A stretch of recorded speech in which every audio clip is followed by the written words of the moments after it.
Hello, and yes, I know I'm late, and yes, I know I look awful. My beard shaver conked out on me earlier last month, and I had yet to even try to replace it. Uh, Let me adjust a little.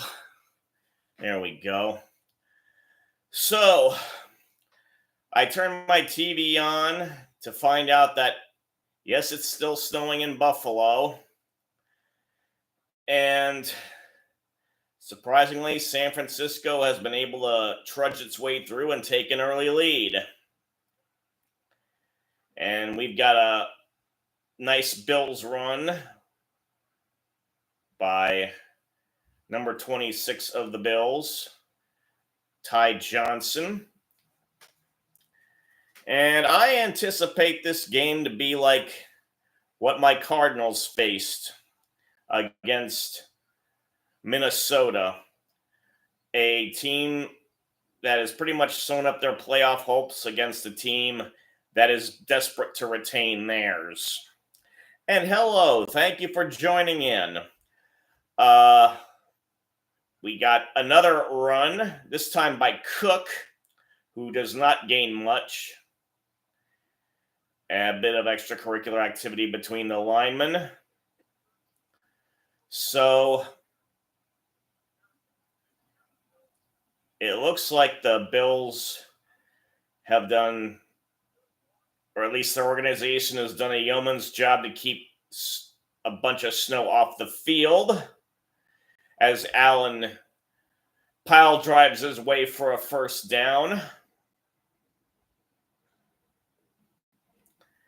As we have the Buffalo Bash, if that's how we can call this way for somebody to get a quarterback sneak.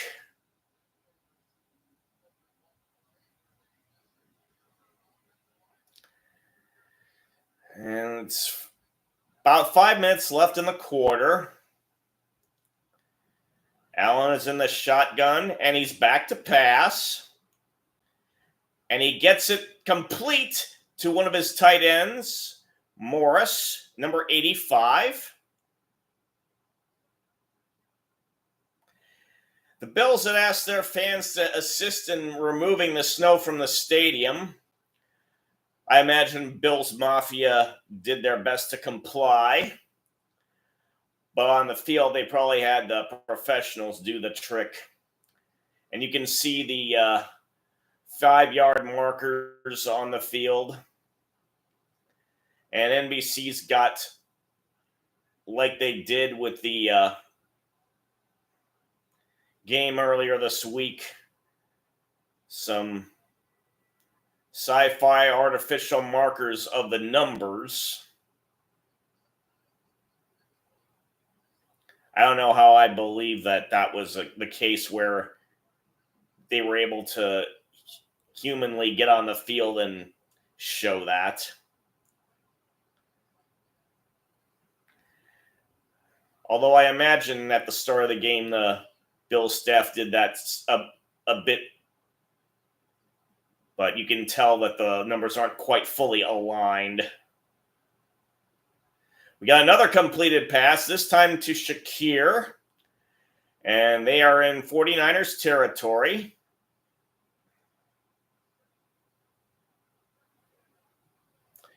They were talking 20 to 30 inches over the weekend. And I wondered, as they see one of the defensive guys can't even get up off his stomach because he can't get any traction. And we have a quarterback draw with Allen now. And he got it.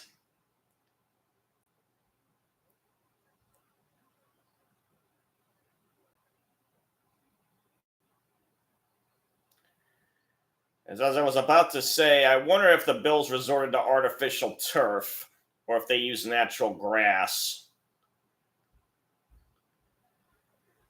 Either way, it's going to be frozen.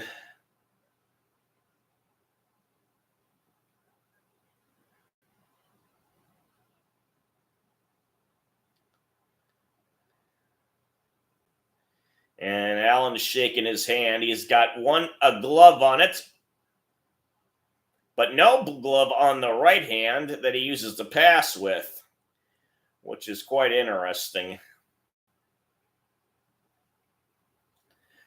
Cook with the run. Didn't get much at second down, and we're under 2 minutes left in the quarter as they have methodically matriculated it down the field, as old Kansas City coach Hank Stram would say. Oh, he actually got a relatively decent gain of 5. It's on the 49ers 22 now. Allen's under the gun under center this time. Pitches it out to Johnson, who is driven out of bounds. And astoundingly, there's a 49er fan in the first row with 49er paraphernalia.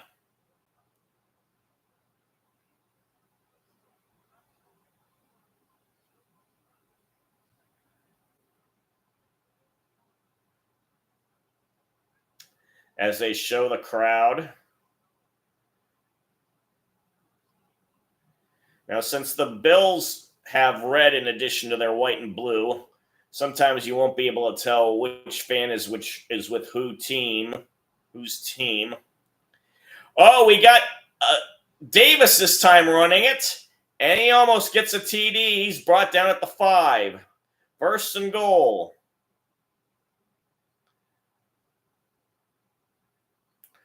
So they're rotating their running backs quite well. Nice blocking downfield by the receivers, 2 in addition to the linemen. And earlier, Tirico had mentioned that 3 of the people in this starting defensive lineup are the only ones who were in the starting lineup their first game. And we got Davis again, who was able to manage the snow and get a TD. Ward tried to get some hands on him, but he was struggling to keep his feet on the ground and was very slow in trying to get to the running back. And that drive lasted nearly over half of the quarter, 12 plays, 70 yards.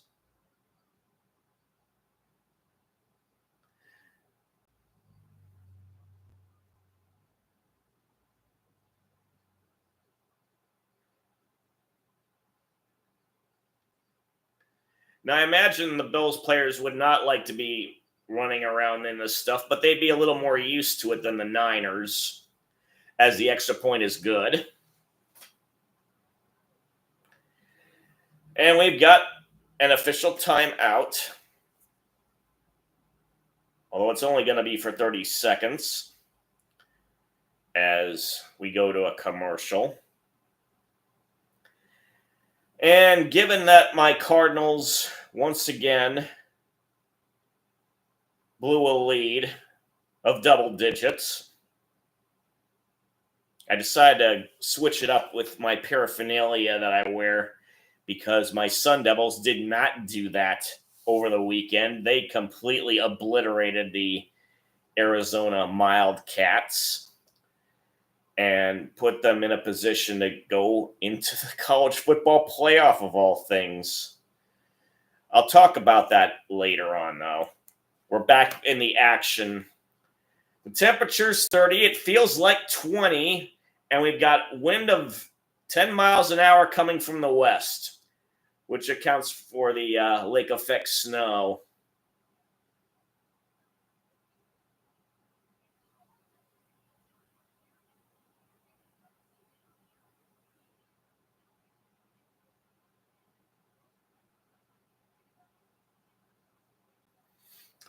And Melissa is giving the grandma recipe for staying warm: hot chocolate and chicken broth. And we actually have a return by Deebo Samuel, but he's unable to get past the 30. He's tackled at the 25. So at least we know Samuel's not hurt.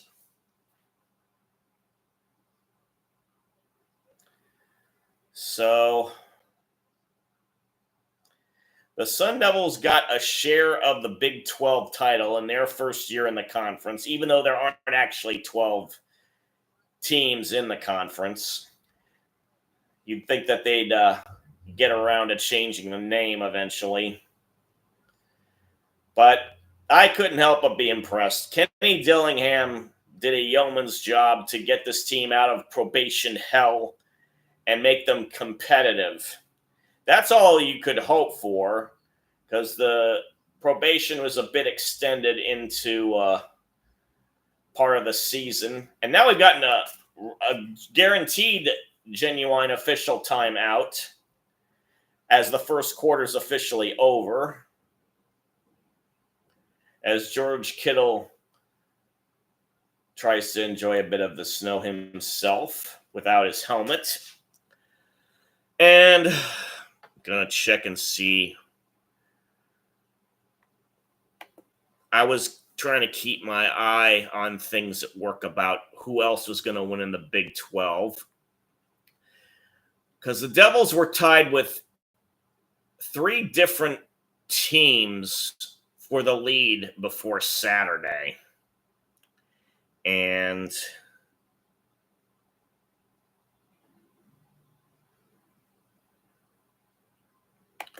one of the other teams won. I'm trying to remember who it was. BYU, Iowa State, and Colorado were the other 3 teams. I know, oh yeah, Colorado won. They trounced Oklahoma State. And the other 2 were in a dogfight to stay alive.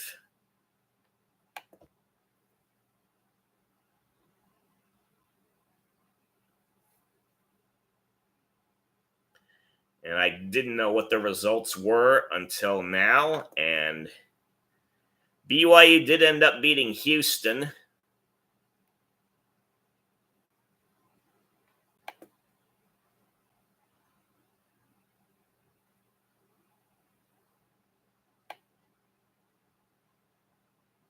And Iowa State won as well.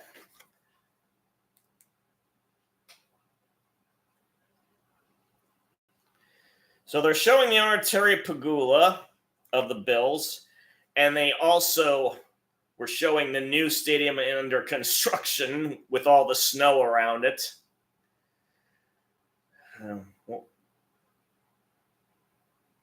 And we have Purdy still as the quarterback. He does a screen to Christian McCaffrey, who thankfully for Niners fans is healed from his hamstring.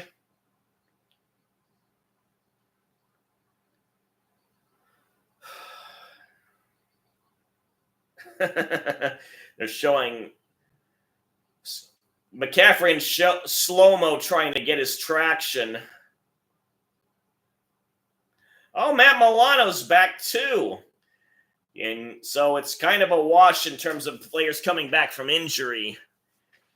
Boy, thankfully, the Bills have been none the worse for wear in his absence. Their next man up philosophy has treated them well. And they're just announcing the Bills' defense.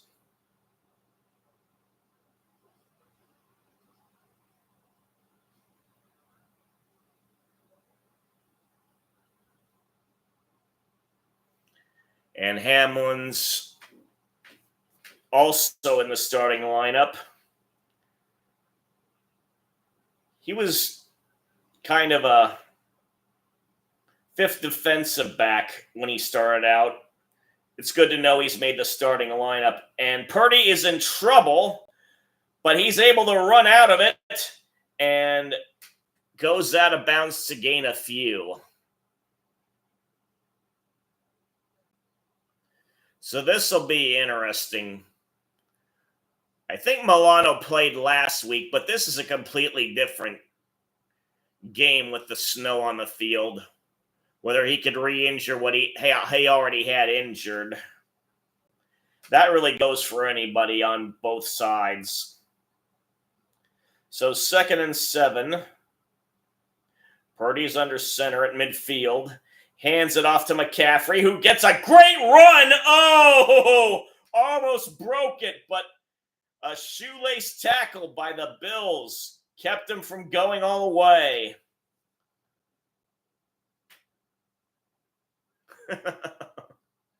Chris Collinsworth is saying it's a half-string tackle, and it was Hamlin who did. Oh no, it was Rapp who saved a potential touchdown. Hamlin, he had gotten by Hamlin as the next to last guy on the Bills D.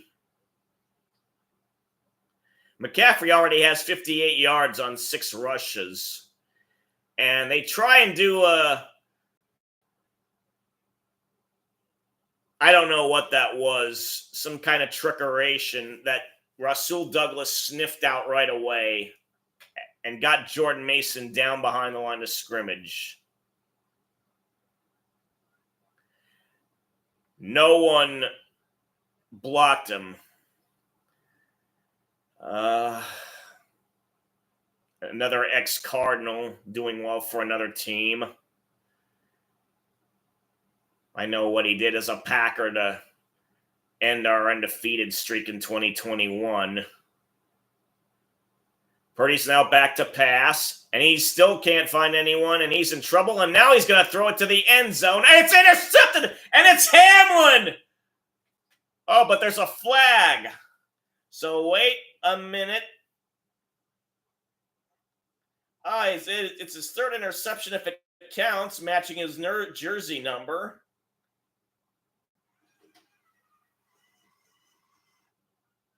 Oh, illegal contact on the defense. And it was against Hamlin. Fans not happy about that. Let's see.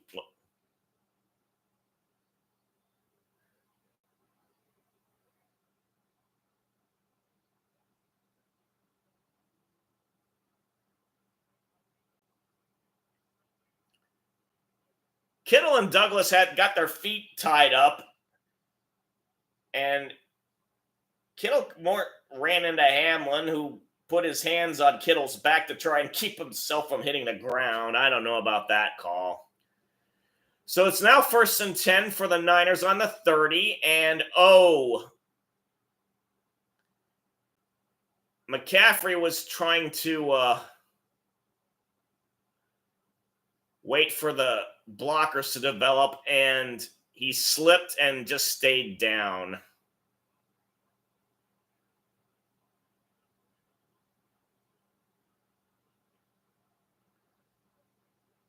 Oh, I don't think he even slipped. He may have aggravated something, and he just slid at the 35, and he's going into the blue tent.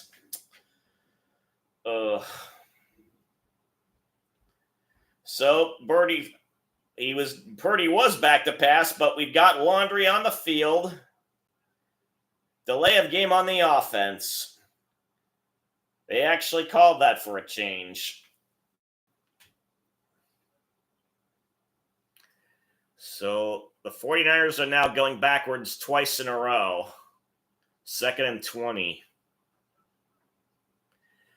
37 total games have been missed by former Pro Bowl selections of the Niners from last year. Most in the NFL. And you can not blame them for them having the record they have now as a result. Purdy's back to pass. He gets it off to Samuel. He gets some of the yards back.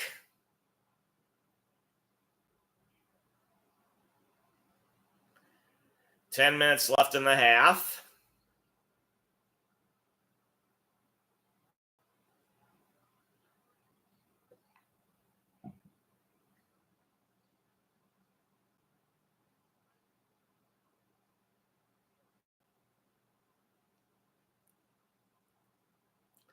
So it's officially 3rd and 14. Purdy's in the gun again. Mason is to his left. And Mason gets the handoff.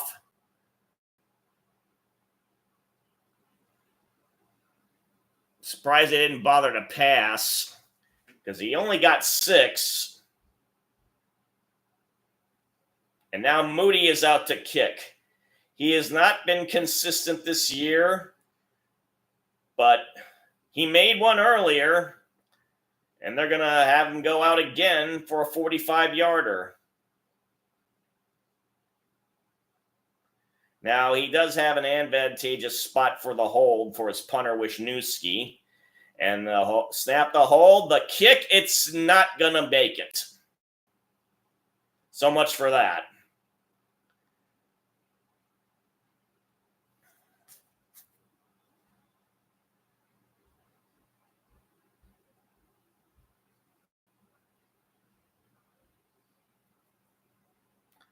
So the Bills caught some breaks at the end of that drive. So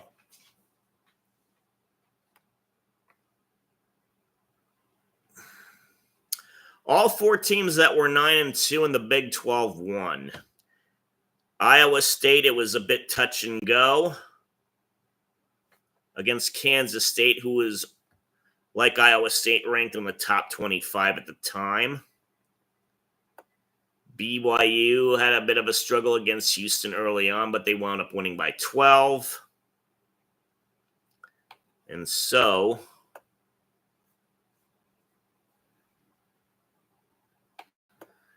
as we look at the standings,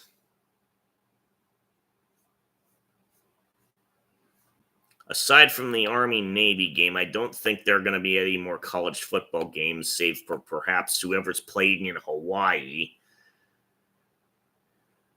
Hawaii decides to have an extra game in the season to accommodate some other college team.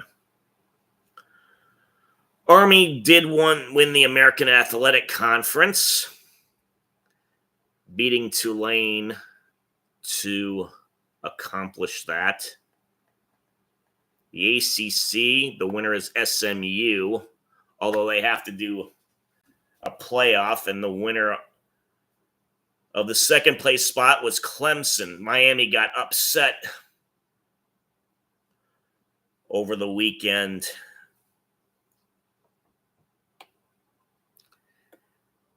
So in the Big 12, according to ESPN, Arizona State came out on top. Yay! Go Devils! And then BYU's in the second spot, Iowa State third, and Colorado fourth. I'll have to read up about this on the sports news to double check what they have to say. In the Big 10, Oregon,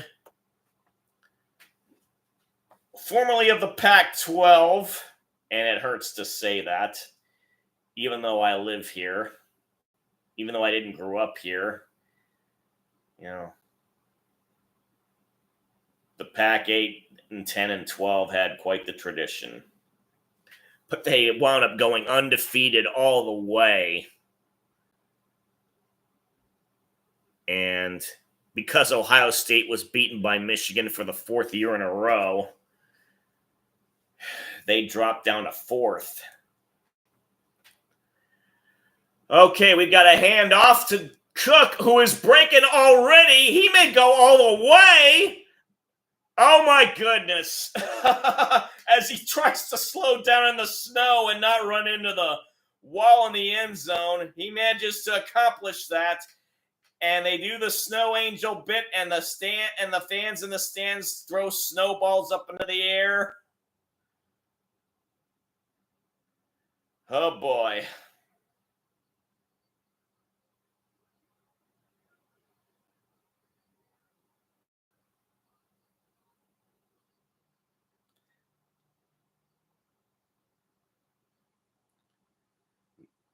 Barely anyone got a finger on him. That hole was open as wide as Lake Erie. And no one from the Niners could catch up with him. Tyler Bass makes the extra point, and it's already 14-3. So one extended drive led to a score, and then just one play led to a score.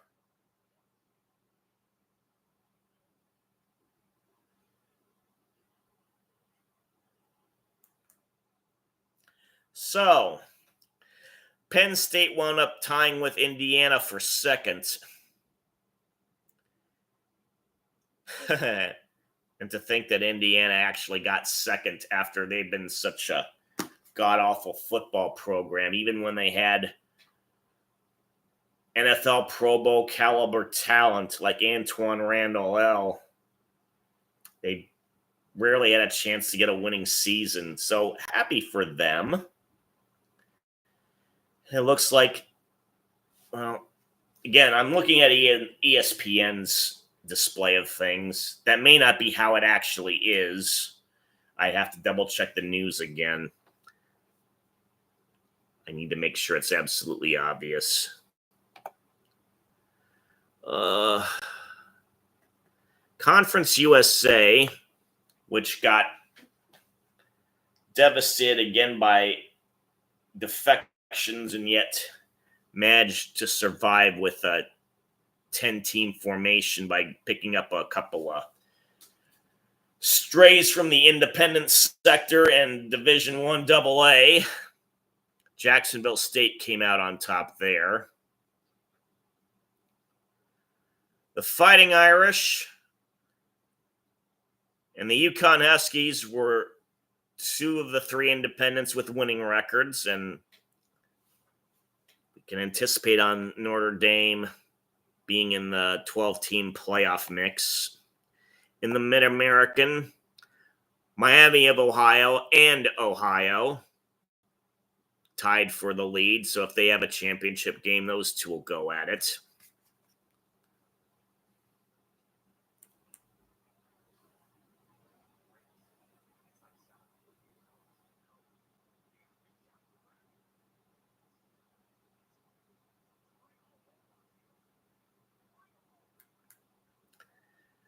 I'm waiting for the action to resume. It's coming close.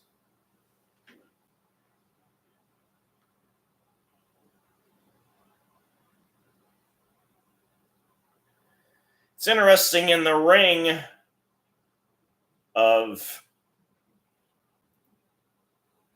graphics for the fans to see. They have St. Bonaventure. I wonder if they're based in Buffalo or the Western New York area. So Bass is kicking it off. Let's see. It's going to be a touch. It's going to be a return by Samuel again. And he can't get past the 25 even. He's tackled at the 23. So with the lack of traction on the field, this might be the lone game where we have everyone return. And there's Doug Flutie holding up some play cards about Bill's stats since 2020.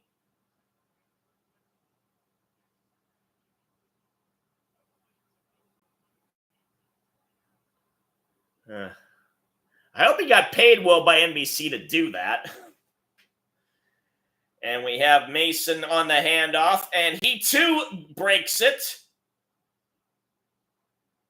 And he gets to midfield.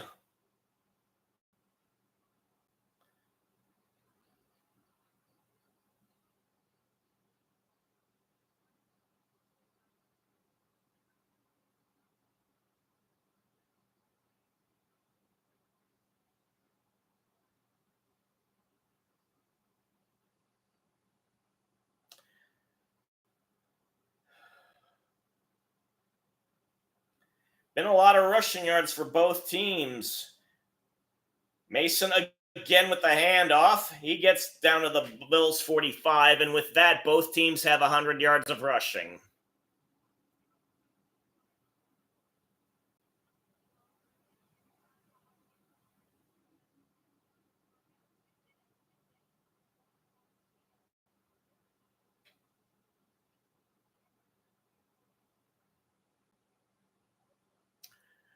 Boy, you bet the 49ers really wish that he would have gotten that touchdown now.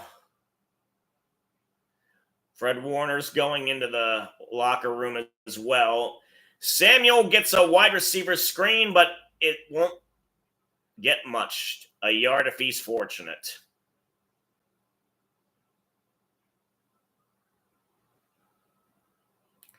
Less than 7 minutes left in the half.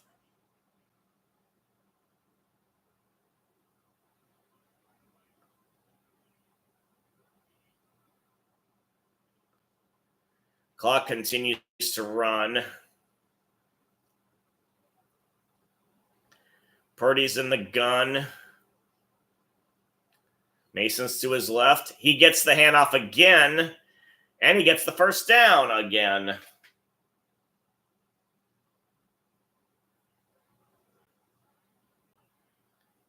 So he was undrafted. That's the one thing about all these injuries that are occurring for all the teams. It opens up the floodgates for replacements who weren't considered to make it at the start of the season. And Mason's made the most of his opportunity with that McCaffrey being out so long. So is Brock Purdy, for that matter. Garendo with the handoff. He is not nearly as successful as Mason.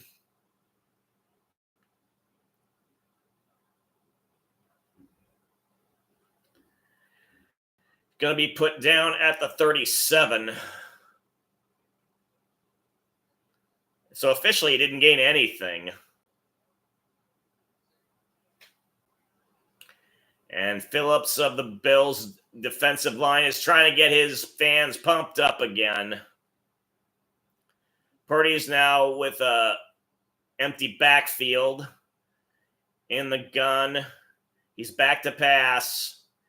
And he fakes the throw, and he is in trouble, but managed just to get knocked forward for a yard. Von Miller with the sack, and so was Phillips. So they get to share in the bounty.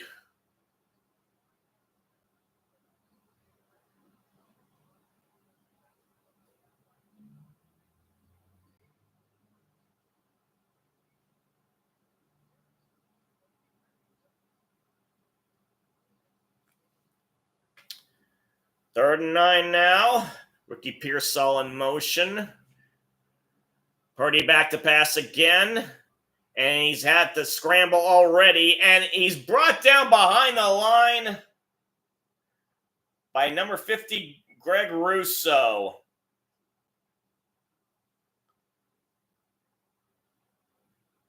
So after the Bills were able to keep the run down, they get the pressure on the QB.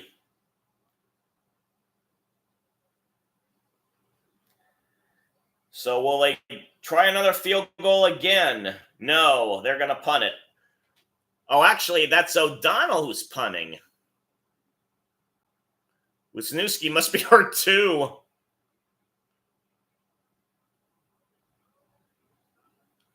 And because of the snow, it won't bounce as much. And the Niners are able to down it at the 3.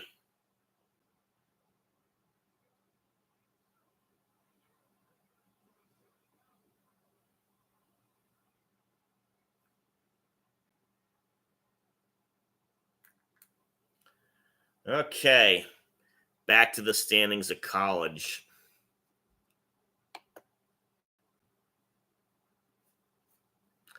Oh, Nash, you made it.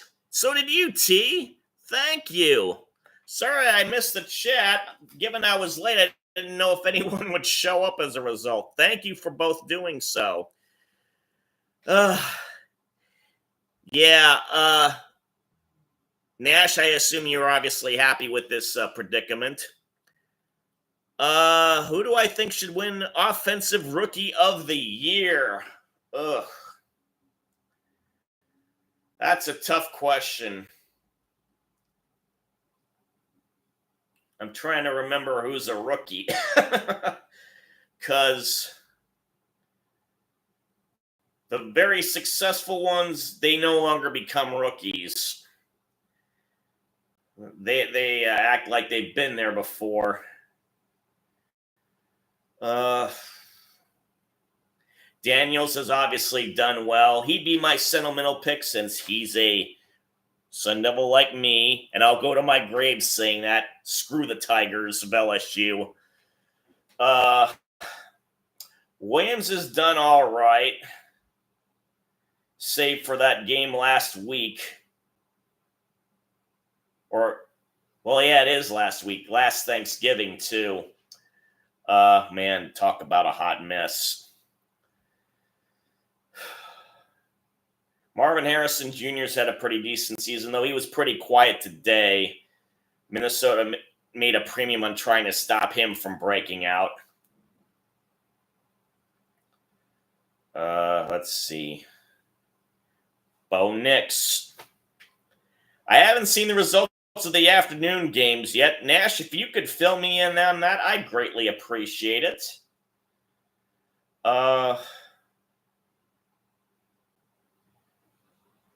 He's been a pleasant surprise. He did not get off to a good start. And he seems to have found his groove with Peyton guiding him through it as the head coach.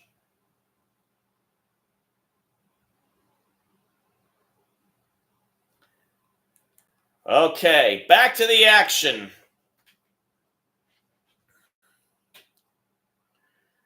And Allen from under center hands it off to Cook. He only gets 2.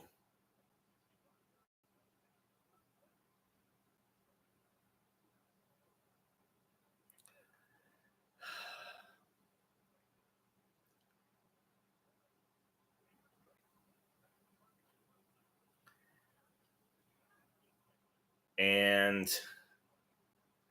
it's now exactly 3 minutes left in the half. Let's see if Buffalo can pad their lead.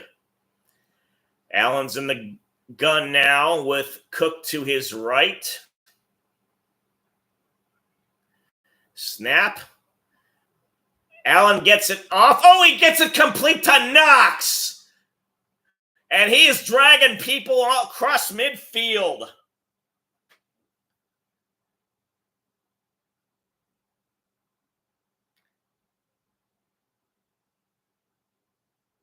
And a good point by Collinsworth. Straight line football's winning out tonight.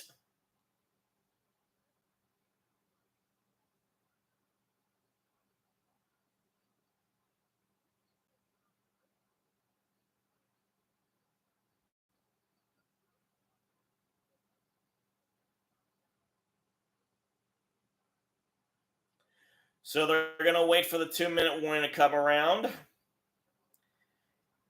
And Allen has done well in the passing department, too. I'm starting to sense a blowout because the Niners are in no shape for this. Few teams would be. So, yeah, if you look at the high draft picks, you have a better idea of who's doing well.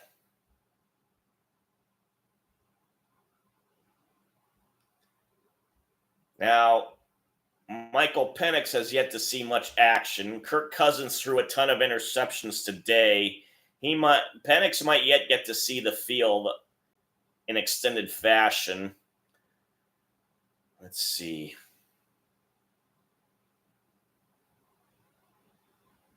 Raheem Morris, I believe, is the coach of the Falcons. He's going to have some hard decisions to make since the Falcons, like the Cardinals, have slipped up at this point of the season.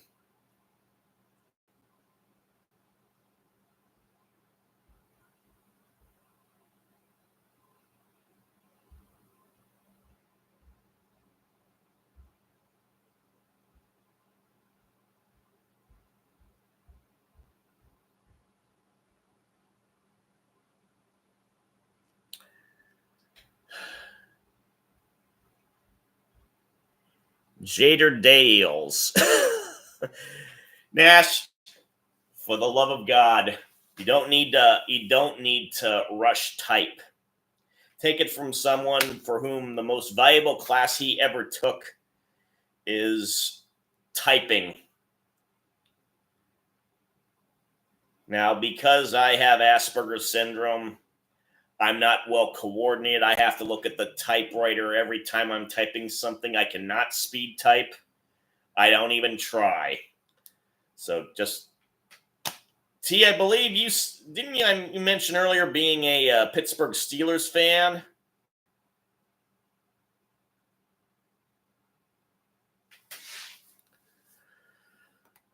Okay, Maria Taylor's showing what's going to happen on the halftime show. Yes.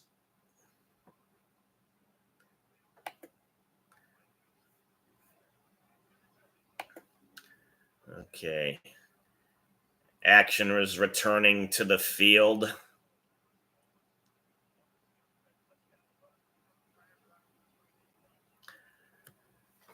Okay.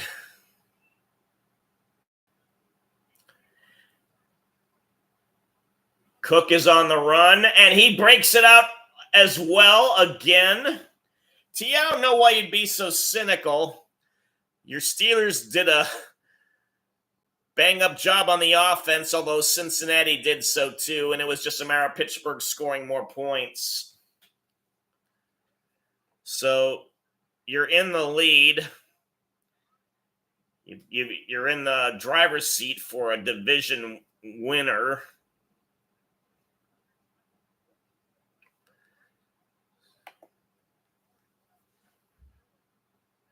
Oh, Joe Alt, he was the 5th pick for the Chargers.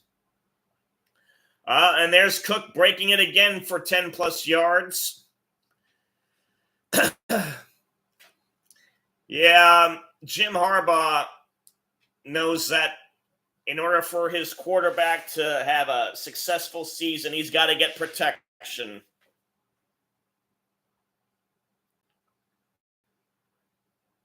And he's done rather well.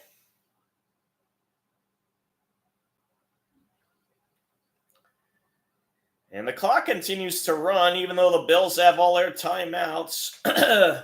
Ball's at the 28 now of the Niners. And a quick throw by Allen to get it to Amari Cooper, his first, if I'm not mistaken, catch of the night. And now they decide to take a timeout. They heard me talking. So we're going to have a timeout as a result of that. An official commercial timeout.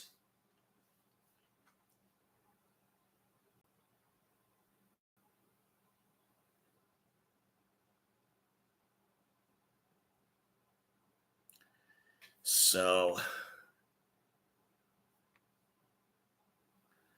let's see here.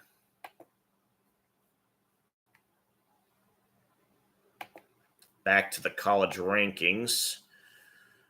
The Mountain West, or as we might say here in Oregon, the future Pac-12. Half the conference is defecting. Boise State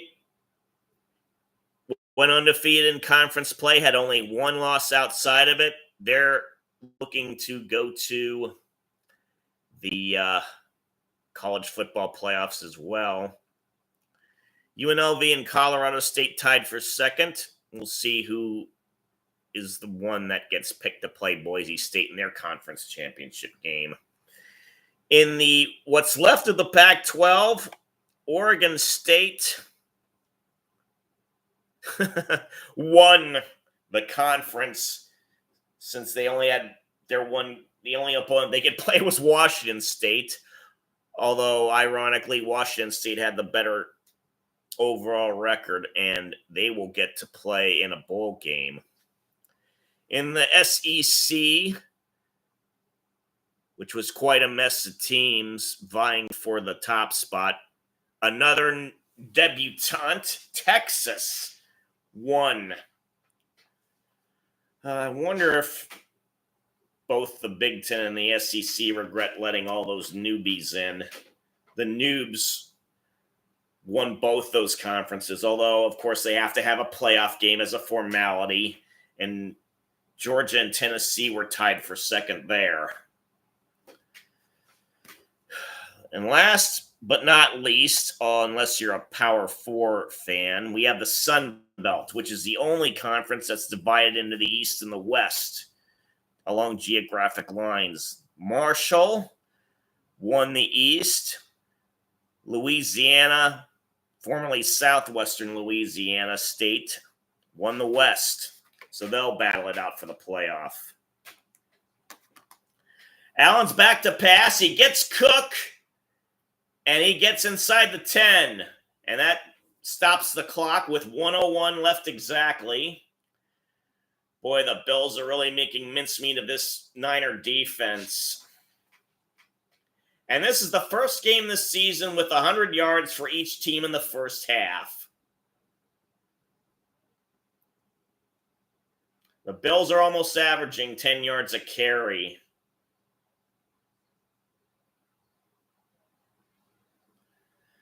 So it is first and goal. It's been placed at the 9. Cook alone is 1 yard short of 100, and he gets it, although not much else.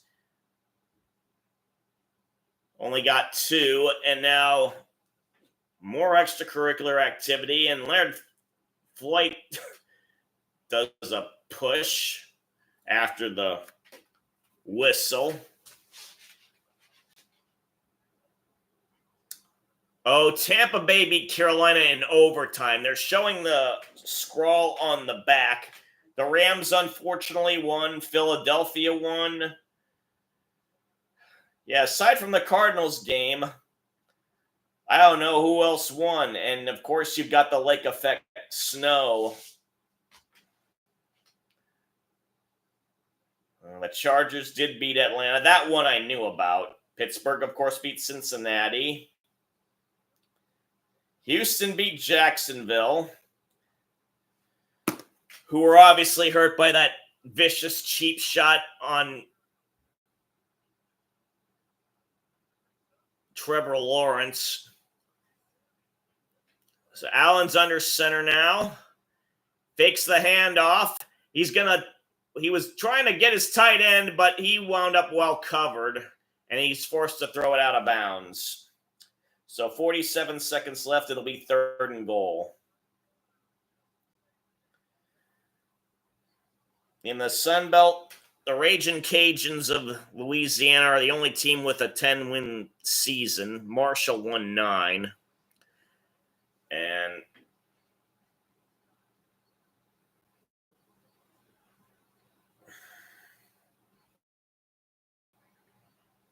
it'll be interesting to see what those brackets are going to be like later in the week.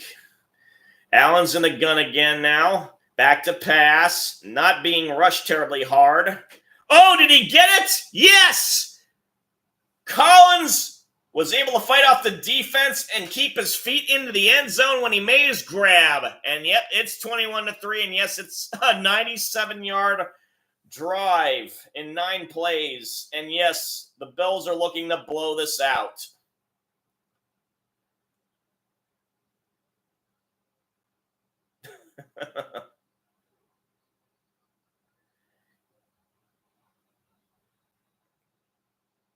Jeez.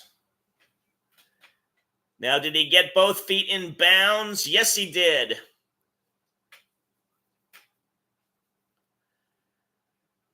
Bass for the extra point. It is good. Did well to get it right down the middle.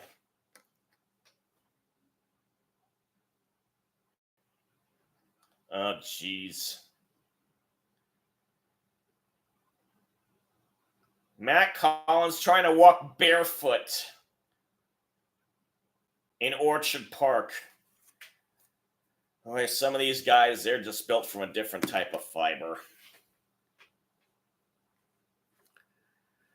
Okay. Let me get back to chat. I got to remember I got to switch browsers when I do that. Yes, now I'm happy, Nash. Hey, he's one of my guys. And it's glad he's back on the bright side of life.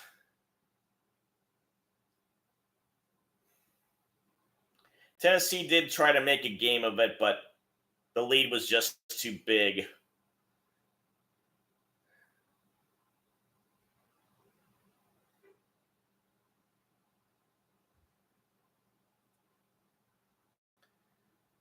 Now, while I'd like to be rated by Tom Grassi again, I got to catch up on my Star Trek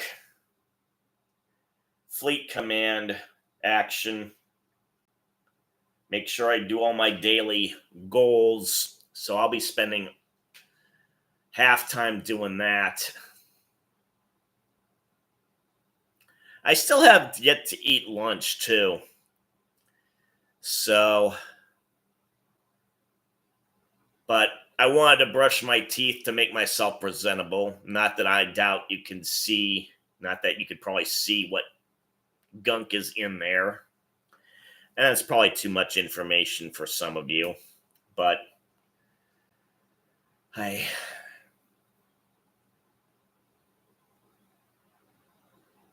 had quite the week. Last Saturday, the night before last Saturday, I tripped and fell on my shoulder. More accurately, I slammed it into a car. It's a minor miracle I didn't break anything. According to the x-ray, it didn't reveal anything torn either, so I'm thankful for that. But I was in a ton of pain. Had to go to urgent care last Sunday. Oh, there's another brave 49er soul with a cap. Also in the first row. The diehards will do anything to see a game. As Bass kicks it off once more with feeling. And again, it's going to be returned by Samuel. And he at least gets past the 25 this time. We got more pushing and shoving.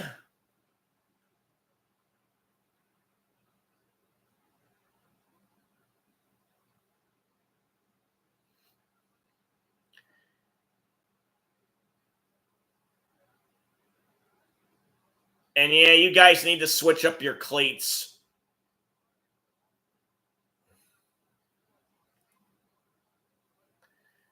So, San Francisco has 2 of their timeouts. Purdy's in the gun. I wonder if they're going to make some sort of effort to actually try and score. He hands off to Mason. Okay, he does get a first down. And the 49ers do call a timeout.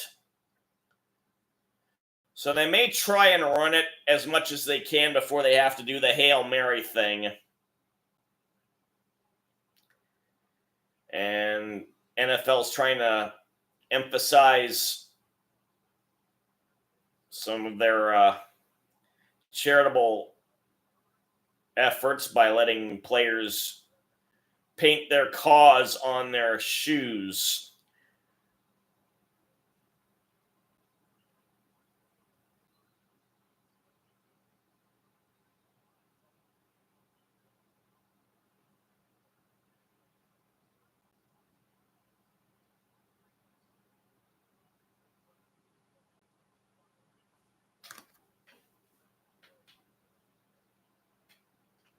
And they're talking about one of the Bills players, Terrell Bernard, and what his cause is.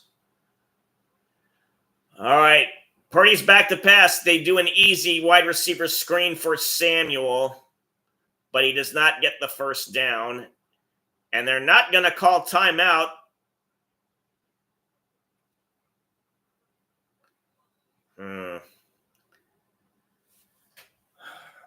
I would have called timeout there because now they wasted down trying to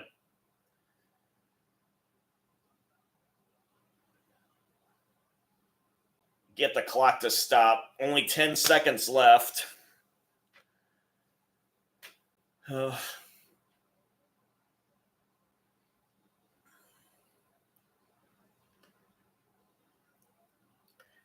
You can bet the Bills are going to guard the sideline to keep them from getting the Niners to stop the clock, and now the Bills take a timeout. So, keep the chat coming. I appreciate you being here, and I appreciate being able to talk to someone other than myself.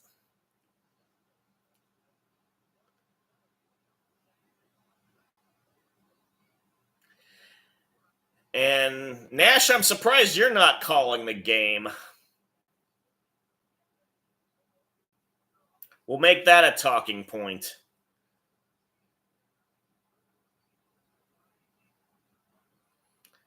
All right, the ball's at the 46. Let's see what the Niners try and do. And oh my goodness, he got to Jawan Jennings, who managed to get out of bounds. And there are 4 seconds left. I'm shocked they were able to get that to work. Well, I shouldn't say I'm shocked. Nothing's shocking anymore these days. Surprised.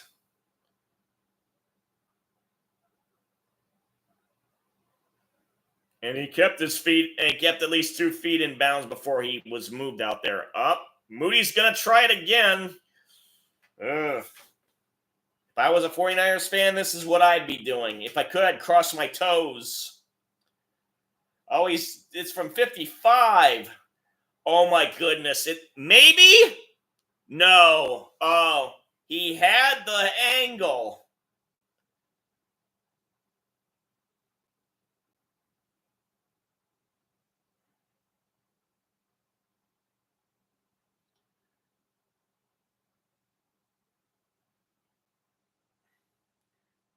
Now, Melissa Stark had said that it's not windy on the sideline, but it's still blowing out there in the mid levels.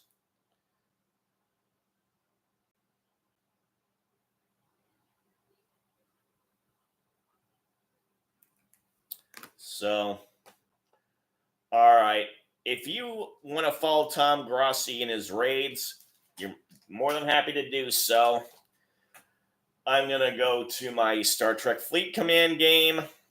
If you want to hear any play-by-play on that, let me know. I may at least try and prepare for later in the evening when I can go ahead and eat my lunch. Do that too.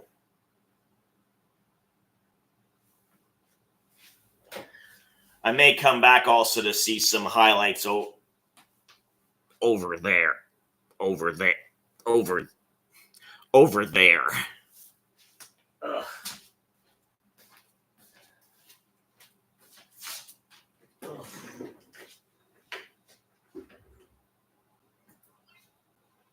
You may hear the volume up on my laptop of action going on. What the hell? Interesting.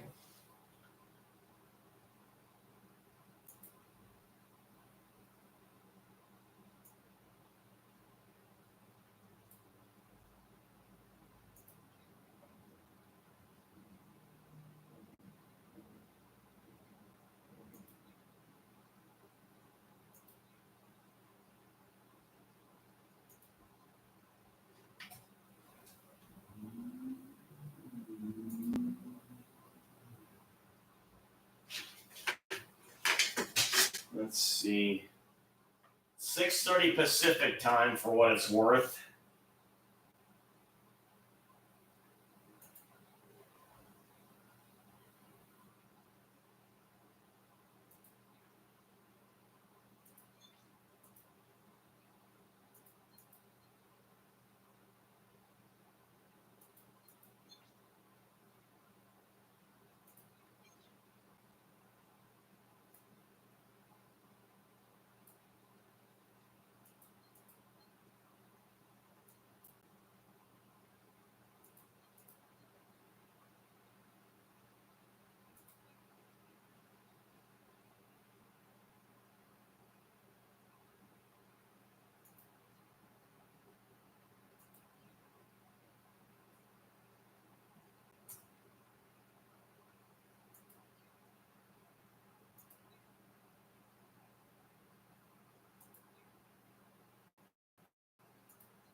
Ugh.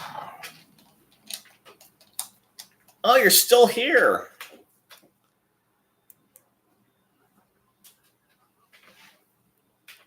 Oh, by the way, if you three want to talk to each other, uh, go ahead as well.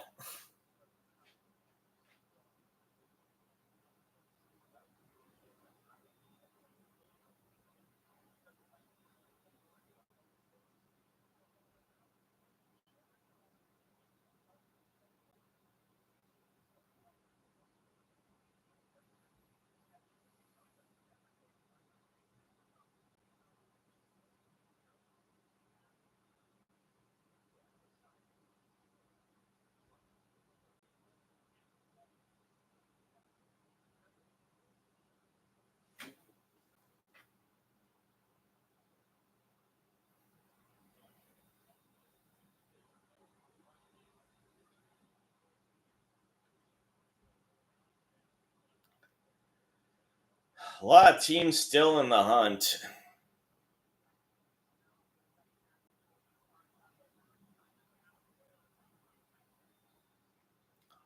Although you can tell who the leaders are and distancing themselves from the rest of the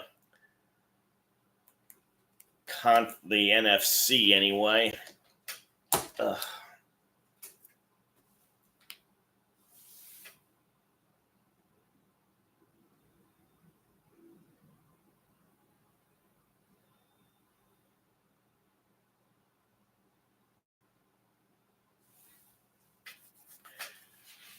I gotta wait for my fighters to. Well,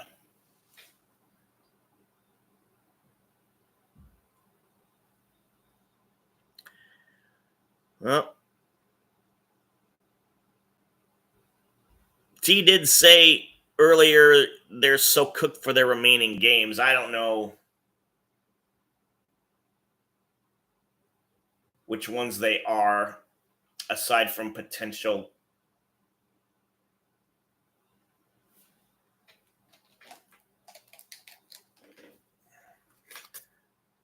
fellow division rivals.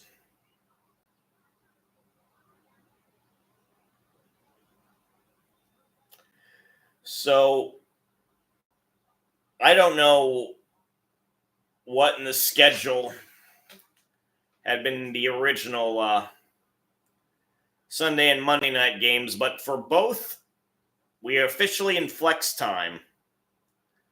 So it'll be the Chargers versus the Chiefs next week. That ought to be a good one.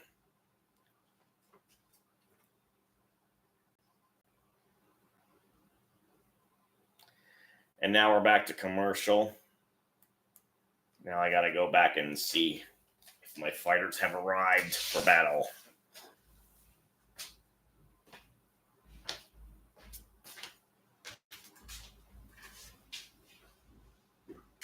And the answer is no.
Okay, mission accomplished, and I've already missed out on some of the action. I apologize. Ugh. Okay, so the Niners have the ball, obviously. Temperature is 29 degrees. That's what it's going to be here in Portland soon. Definitely got a winter-like feel to it since it's already December. 2nd and 7. Purdy under center, hands it off to Mason. Ooh. I didn't realize how far they were in Bills territory. They're already inside the 10.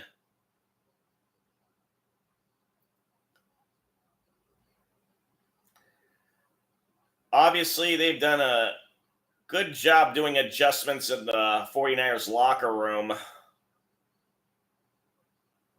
And I imagine they decide to extend the cleats of the players, too. So it's 1st and goal at the 9.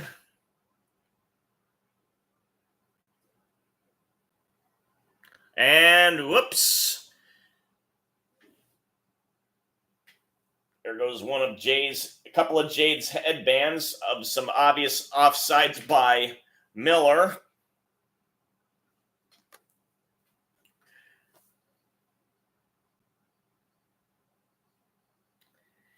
He seems to be a lost figure when it comes to the current NFL. I don't know if he was hurt earlier in the year like Milano, but I don't recall hearing his name much in games where I've watched the Bills. But today, obviously, he's making his presence felt. And we've got... Oh, Juszczyk fumbled! Oh, my goodness, the Bills picked it up. They could go all the way with it. Nope. They tried the halfback draw to Juszczyk. He gained yardage, and then he lost the ball before he hit the goal line. Oh, man. Well, as a Cardinals fan, I shouldn't be too sad.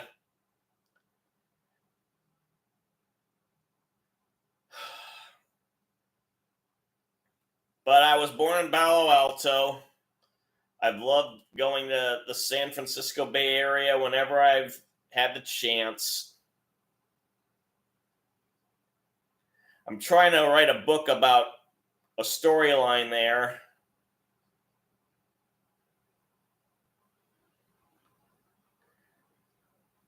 Benford, number 47, was the one who recovered it and returned it into Niner territory. Unfortunately, Samuel got his feet tied up and couldn't make the recovery for the Niners.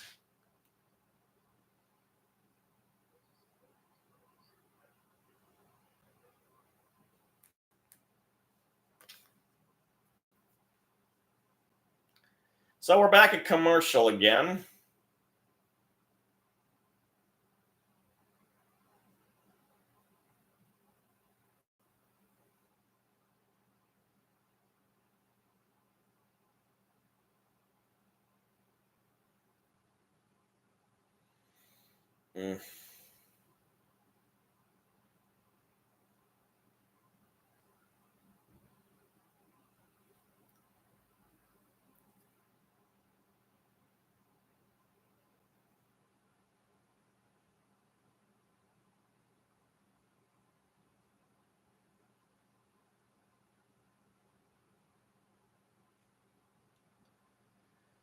Okay.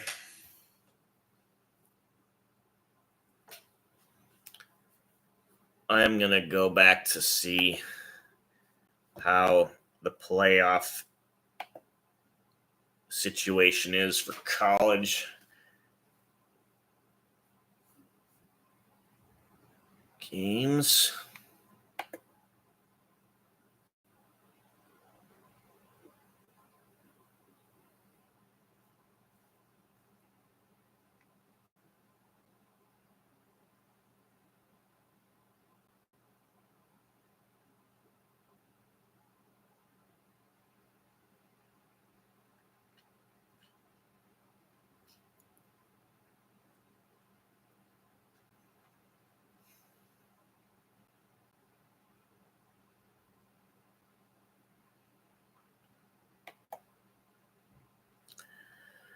Well, unfortunately, it appears that the best news about that situation is reserved for ESPN Plus users. Damn paywalls. All right. Well, it's going to be a couple days before the latest results come out.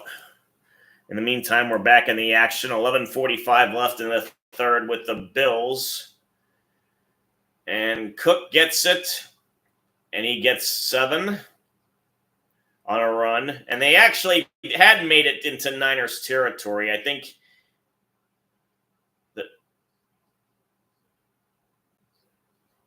the defensive player had stepped out early before being knocked out.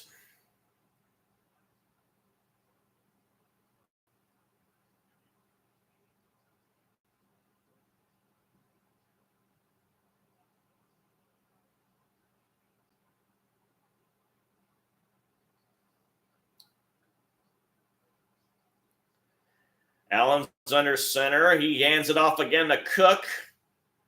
He gets about a yard and nothing else.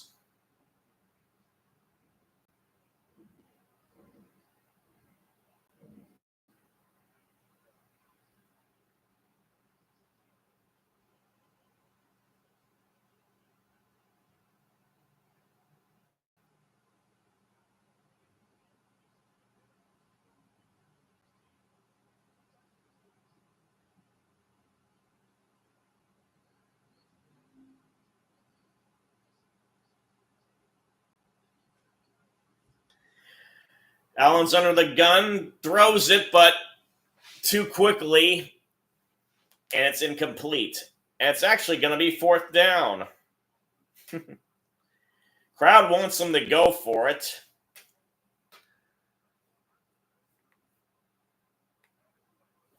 And they're not happy because it appears that they're going to punt. Martin is the man. I think this will be his first time of punting tonight.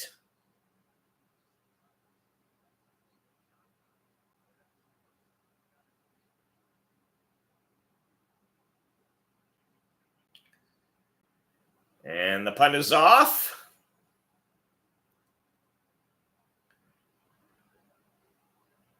And it stopped at the 5.5.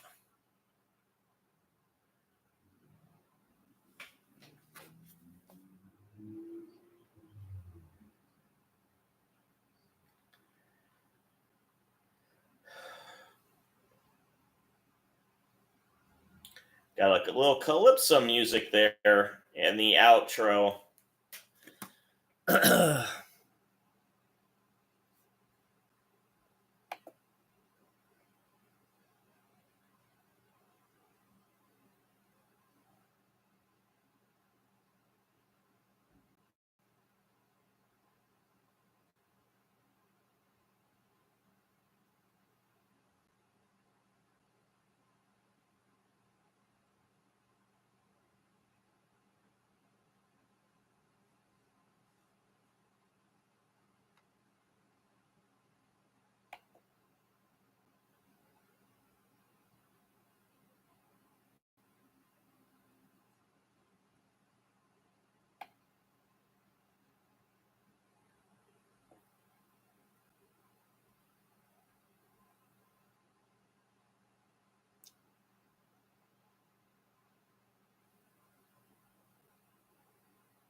Well, with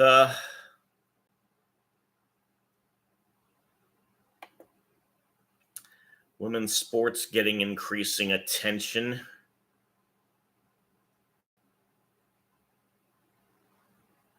ESPN's got an article about the women's volleyball tournament.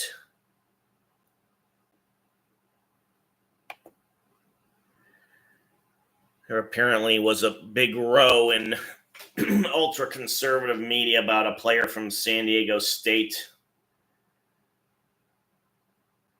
Guy who had a sex change and became a lady. Oh, wait, it was San Jose State, I believe. And a bunch of teams from the Mountain West were not happy with her presence and forfeited games rather than play against the team because they felt it was an unfair advantage as Jennings can't handle the pass from Purdy. It's now second down with 10:03 left in the third. The irony being San Jose State made the final and they were beaten by Colorado State in the conference final for their tournament.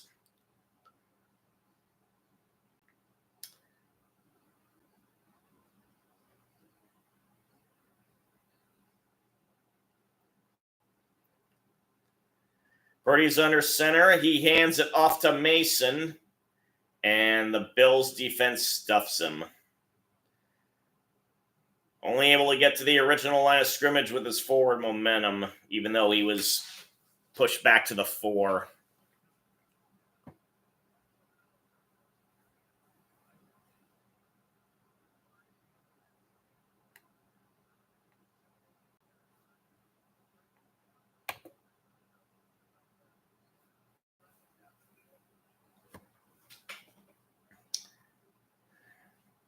So 3rd and 10.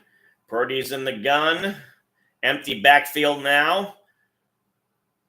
And they do the running. Oh, they were going to do the tight end screen, and Kittle couldn't keep his hands on it.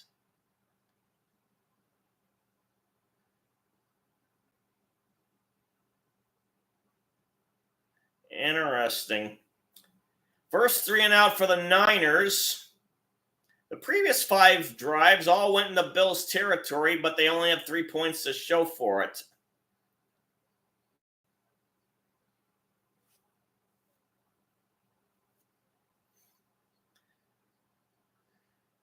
So a punt by the Niners, almost blocked.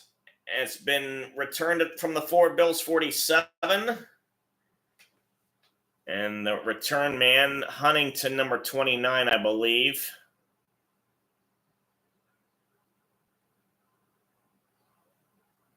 Gets it to the 43 of the Niners. So they'll have excellent field position to start their next drive.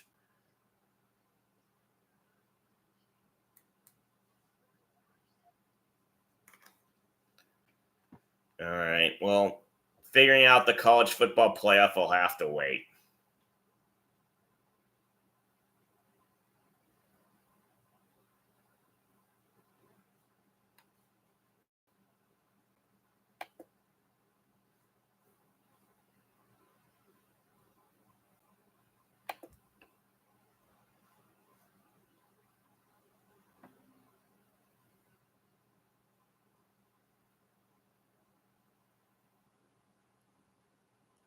Well, T, thanks for coming back and answering Nash's question. Got me thinking about it, so I'm going to check the Steelers' schedule on my own.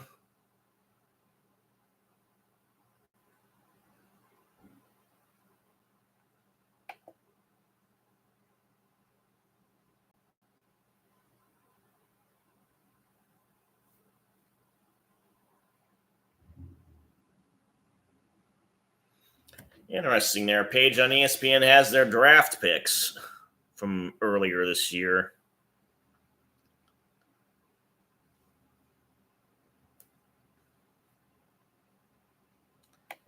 Here's some food for thought, T, since you've been the one who's been the big Steeler fan.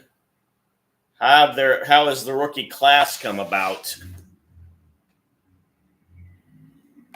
None of these names jump out at me, but then again, I really haven't kept an eye on college football because my Sun Devils typically were out of contention for the playoff. And because of their probationary status the last 2 years, they only won a grand total of 6 games. But their coach has them finally back to where they should be.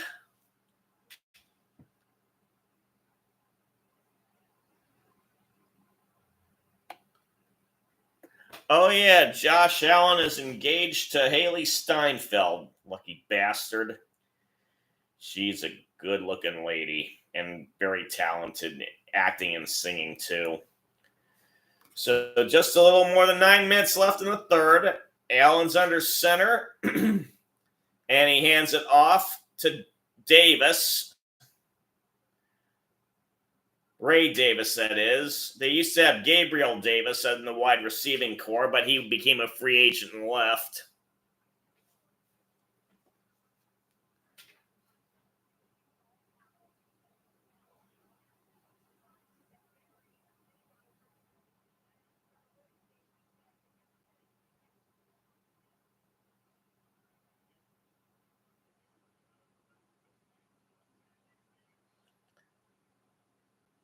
They've got 6 linemen in the formation now.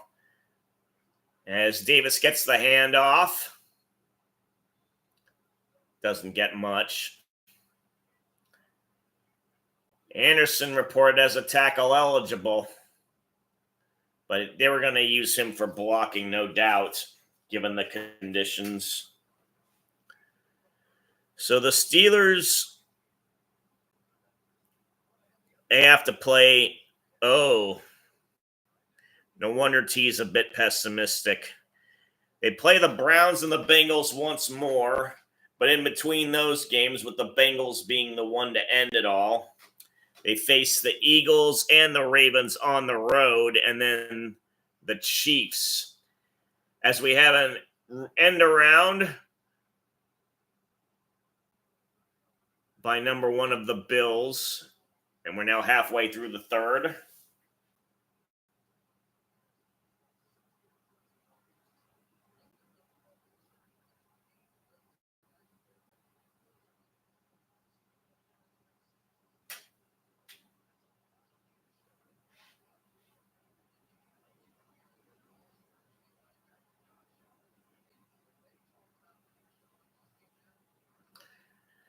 Seven minutes left in the quarter.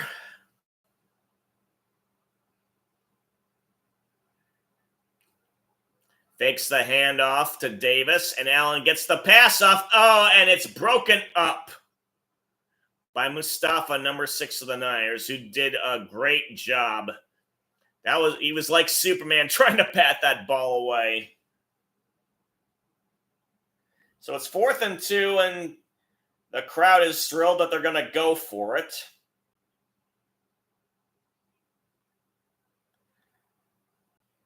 They are in Niners territory.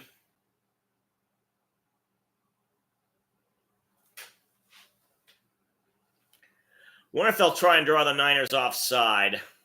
Now Buffalo decides to call a timeout because they were undecided about what play to run.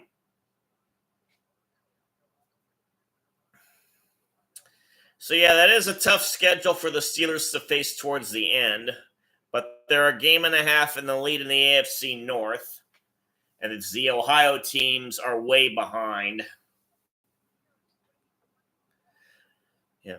And you know, Mike Tomlin is going to get his, 18th straight season with a winning record already. There's still 5 games left. So, T, you should be proud of your coach.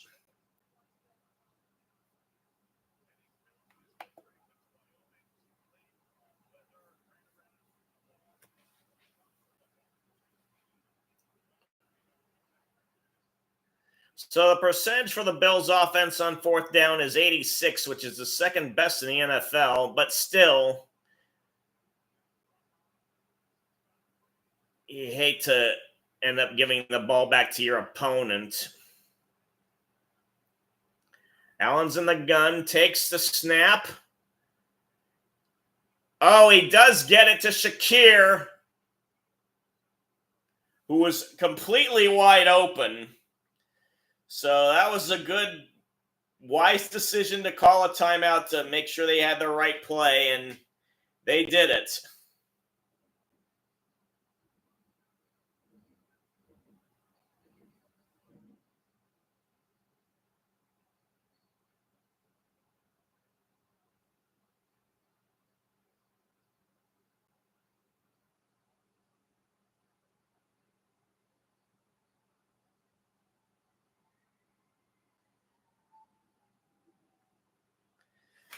So we got to the 7, and we got another quick pass by Allen, who, oh my goodness!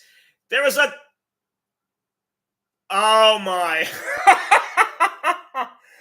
I was left speechless.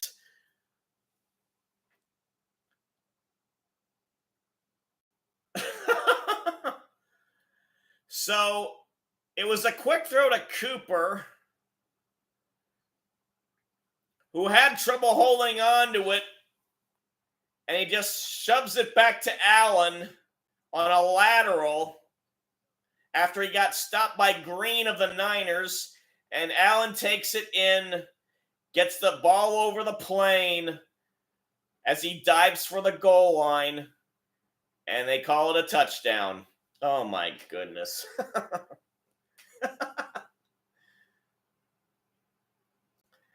Bass gets the extra point. You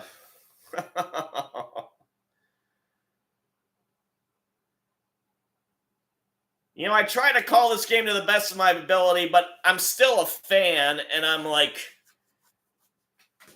oh, mama.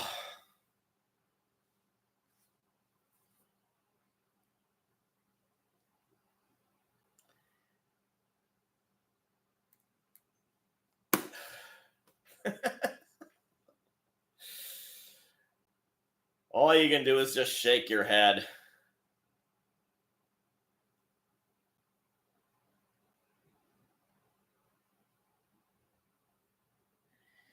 It would be a shame if the Bills don't make it to at least the AFC Championship game.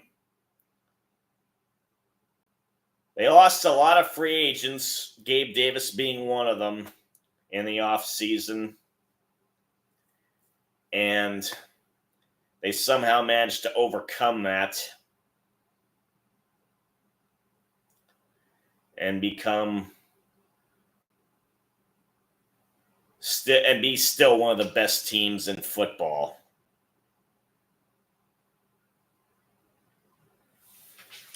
And now that makes me want to take a look at what the standings are throughout the league.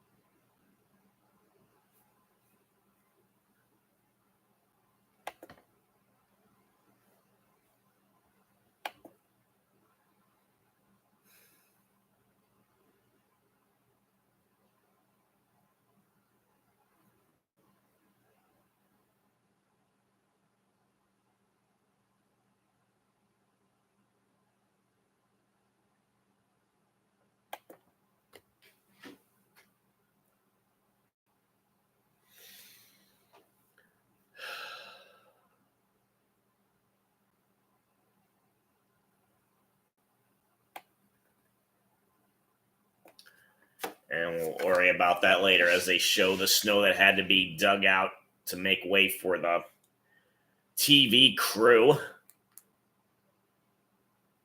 using bulldozers as a part of it.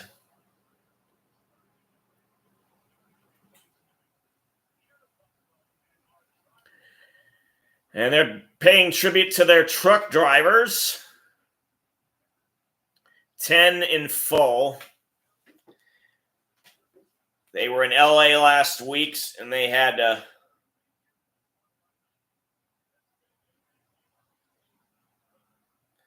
Oh, Bass deliberately kicks it short. So Samuel definitely has to run, but he's got a lane now. Oh, and Bass winds up forcing him out of bounds.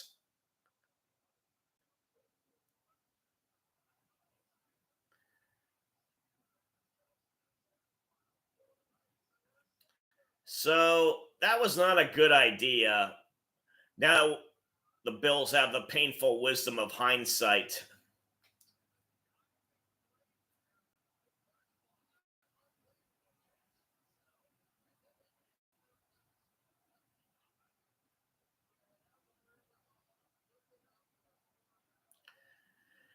So it got to the Bills 48. And Purdy hands it off to Mason, who got swamped by about a half dozen Bills players.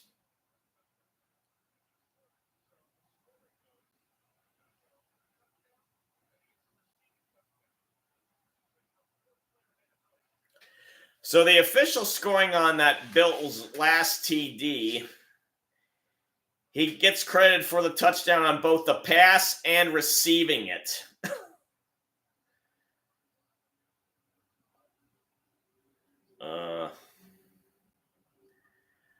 I wonder if Haley traveled to Buffalo to be with her man like Taylor Swift does with Travis Kelce. In the meantime, Purdy gets out of the clutches of a Bills defender, and he was targeting Pearsall, but he slipped and couldn't make the catch as we're under 5 minutes to go in the third.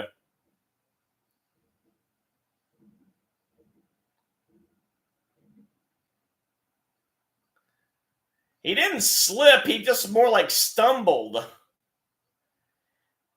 And as someone who had a bad fall over a week ago, Ricky, I feel your pain. I mean, it still hurts right here. Also, because of the way I landed, I tweaked my back right here around my kidney. So they get Deebo Samuel on a reception, but it's well short of a first down. And let's see if they punt it or try and go for it, given how far behind they are. As the clock continues to run. Joe Montana jersey sighting. Oh, they are going to go for it. They really don't have much of a choice. Purdy's back to pass. Oh, he gets it to Jennings. They're trying to punch it out, but he manages to hold on to it and drag some Bill defenders deep into Bill's territory. Because of all the snow, I gotta wait to see where he eventually landed.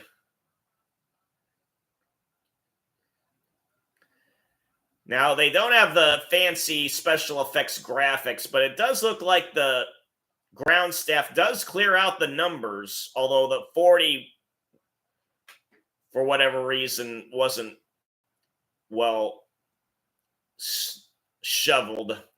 So the ball's now at the 18 of the Bills. Jordan Mason gets the handoff, gets past the 15. Up, they have him down at the 15. I thought he got more. But apparently his knee hit at the 15. Oh, he only gained 2 officially. So it's 2nd and 8.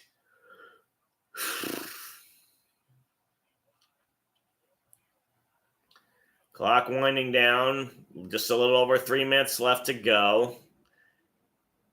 Samuels and Guerrero are in the backfield. Oh, it's Guerrero. Oh, he gets a touchdown. It was hard to tell. Those stands kind of extend far out so that it obscures the pylons of the end zone, but it was actually a backwards pass, so this would count as a run, but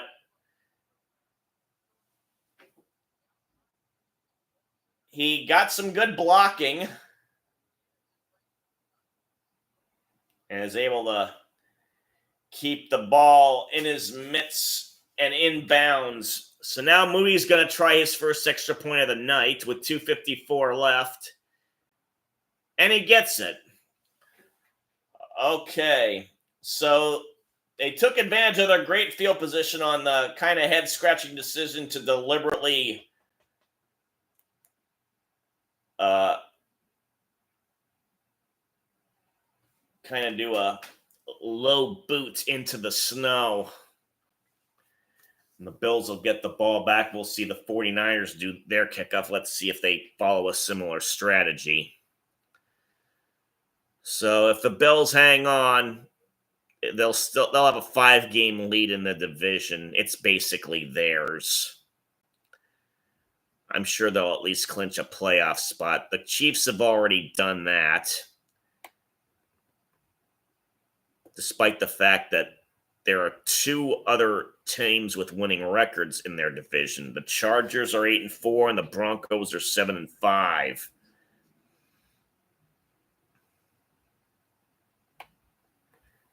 And in the AFC North, the Steelers have a 1.5-game lead over the Ravens, so those two are in good contention. As I mentioned before. And last but not least, we have the South. Thanks to Houston's win over Jacksonville, they're in the lead. With the Colts winning, they take second place, so they still have a shot at the playoffs. Tennessee and Jacksonville fall deeper into the cellar.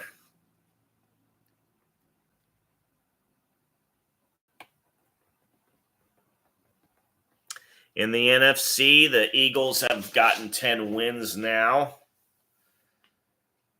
The Commanders, having finally broken their losing streak, are 8-5. And still have a good shot at the playoffs. Dallas winning 2 in a row. Who knows how their things are going to be for them. We know how bad the Giants have gone. Detroit and Minnesota and Green Bay are all still fighting to see who's going to win that division.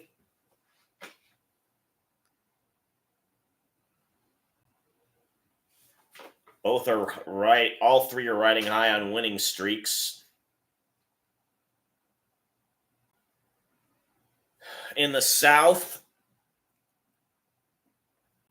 the Falcons officially are in the lead due to tiebreakers, but they've lost 2 in a row, while the Bucks have won 2 in a row, and they have the hot hand there. And Buffalo's going to run it out by Davis, who gets to the cross the 25.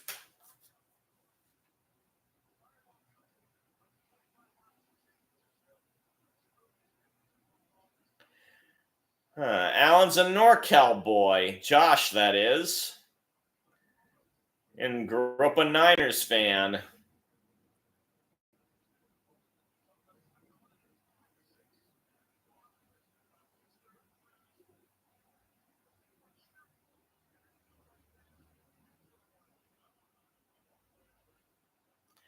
Again, they've got a tackle eligible, do the Bills, as they hand it off to Cook. Gets about a half a yard if the refs are going to be generous.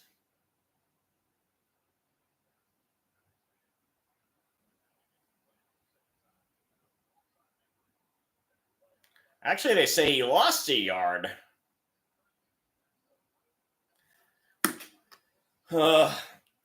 It's quite the challenge figuring out where they end up falling down on the field. It's at the 26. And now Allen's in the gun. 2 receivers on either side. Cook in the backfield. There goes Allen with a quick pass again. Gets it to Cooper and the 31.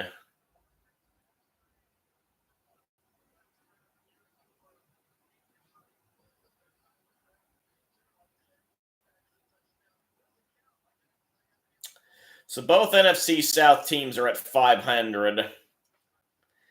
And with the NFC West, it's a big pile up of teams. Seattle is the only team with a winning record. They have the lead thanks to their win today against the Jets. Allen's back to pass now. Gets it to Shakir. But he's sure of the first down. So they'll punt again. And they're going to let the clock run as much as possible. Cowling is the return guy for the Niners, number 19.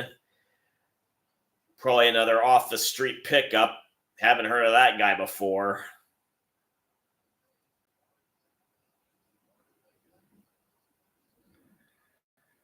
The snap, and then the punt. Very good one. Cowling fields it at the 11 and is tackled out of bounds close to the 20. Nope, it'll be the 23. So a 30-second timeout. And the Cardinals, due to the tiebreaker, own the second spot in the West.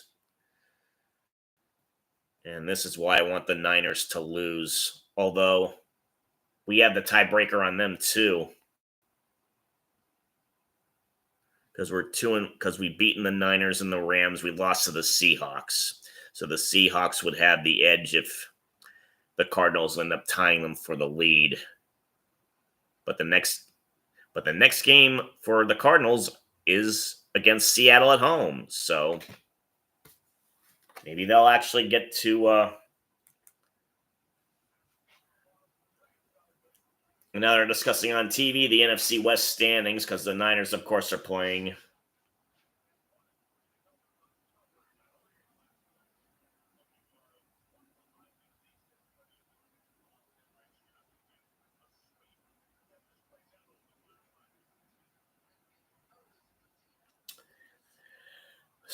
Purdy gets the snap and almost intercepted by Douglas. Purdy was under pressure and had to get it off before he probably wanted to. 24 seconds left.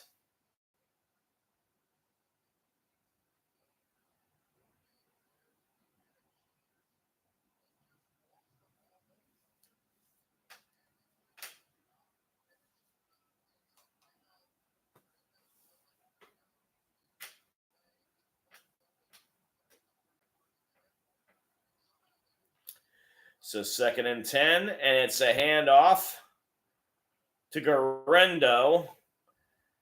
He gets half of the needed yards for a first down, and it'll be 3rd and 5.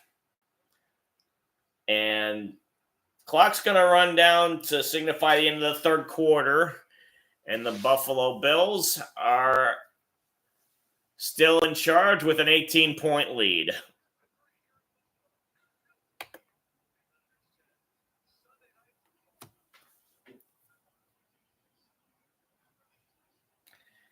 And it just amazes me that players will go out there with no coverings on their arms. 84, the Bills tight end. You could see his armpit hair. Not a good look in my mind.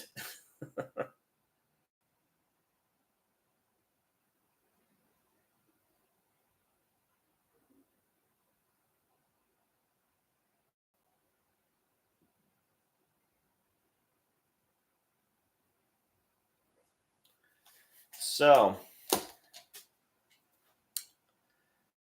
gotta go back to my game. I give you the green share.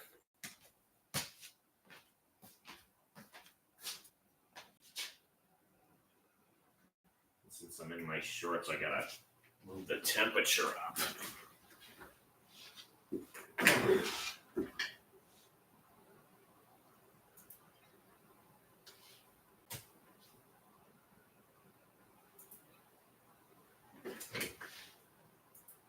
of my ships is finally built.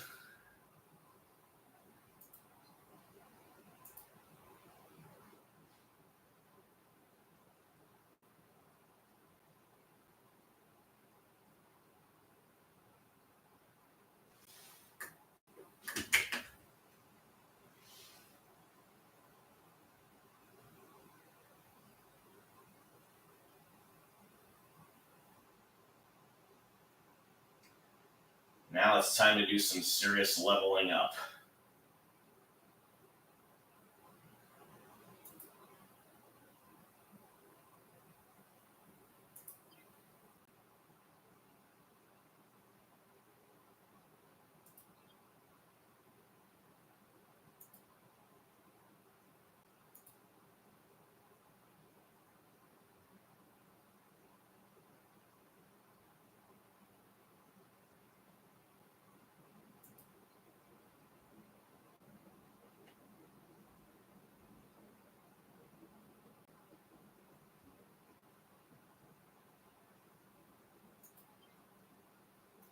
Not to mention ship repair.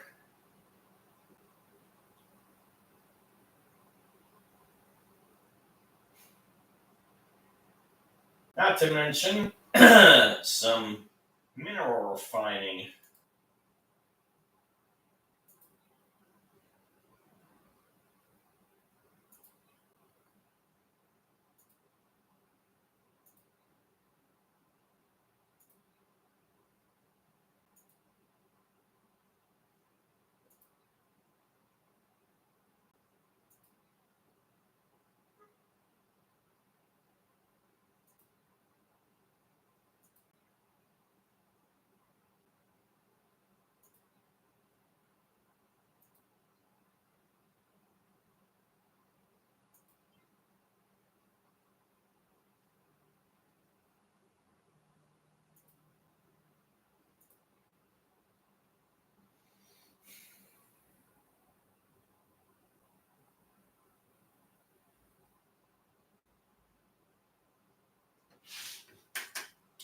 And the action appears to be back.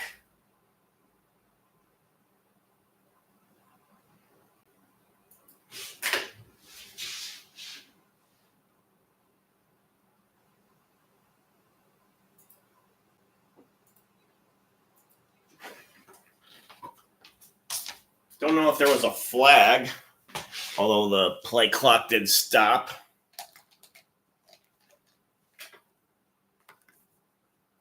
And now we have a whistle again. And there's definitely a flag this time around. It's been surprisingly bereft of penalties since the first half.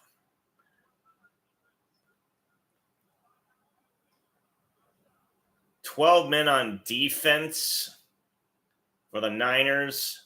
Really?" So it'll be 1st and 5 for the Bills.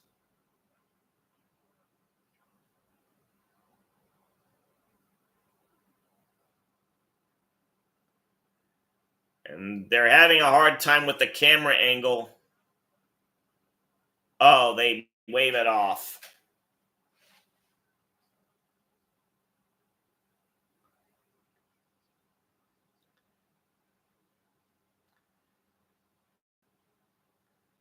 Okay, hand off to Cook, who gets a yard to the Niners 24.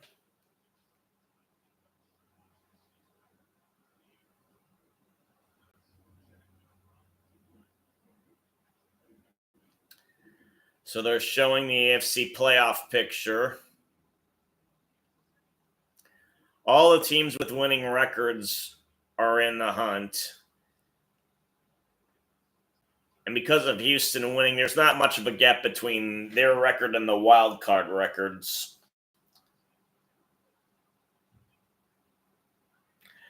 All right, Monday night, Denver. It's Denver and Cleveland. Oh, we got another pass completed to Dawson Knox this time, as there are 14 minutes left in the game. Nah, Allen slung that.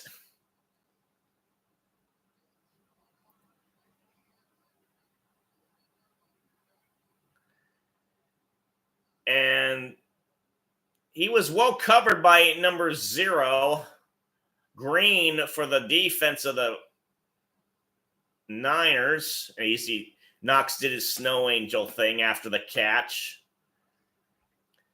We have a handoff to Cook, who's trying to pussyfoot his way around the lineman, but there was no hole to be found. 2nd and goal.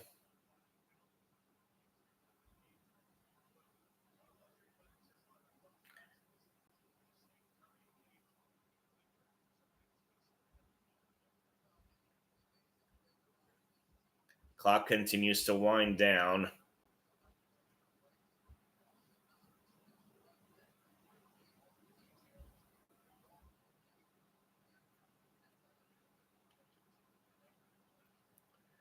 Allen's in the gun. Shakir's in motion.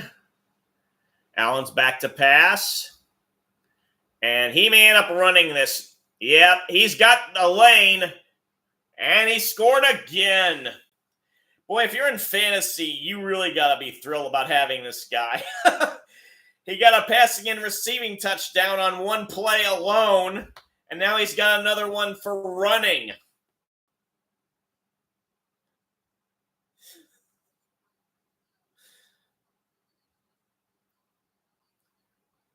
Yeah, no one was open. Fred Warner tried to run him down, but was unsuccessful. Number 54 of the Niners, who obviously has gotten better since he was initially going into the locker room. So it'll be Bass to kick the extra point, and it's really coming down right now, but it gets through.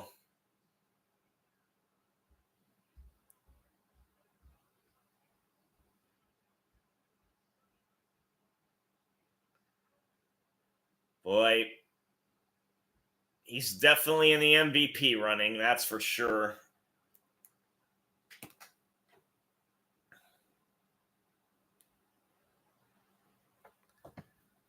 Okay. I'm thankful to be having 2 days off for vacation this week. I can get healed up and just chill in the mental sense.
So,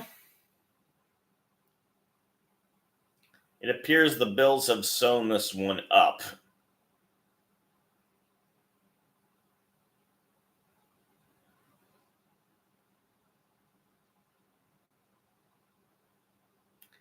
They have a 25-point lead.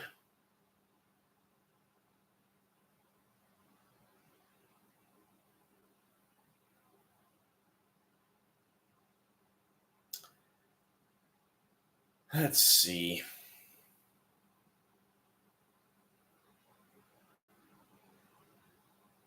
Take 4 touchdowns for the Niners to. That's a 4-score lead. Not 4 scoring 7 years ago. 3 touchdowns and a field goal, provided you can make the 2-point conversions. So Bass kicks it high this time, but it's not far enough, and Samuels will return it. Oh, he fumbled! Oh. When it rains, it pours. When it snows, you got a blizzard. And the Bills recovered. The blizzard has spoken. Jalen Virgil recovered the ball. Bishop had the hit that loosened the ball. And Samuel had both his hands on it.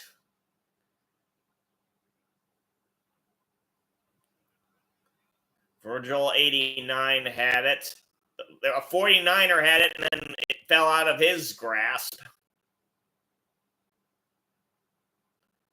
Now we also have a flag.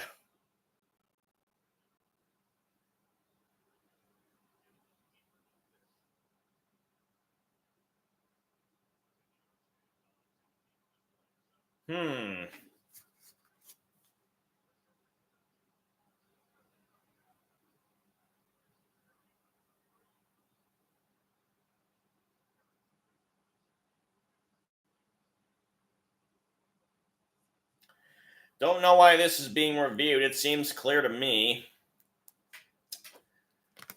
But we got a commercial timeout nevertheless. Ugh.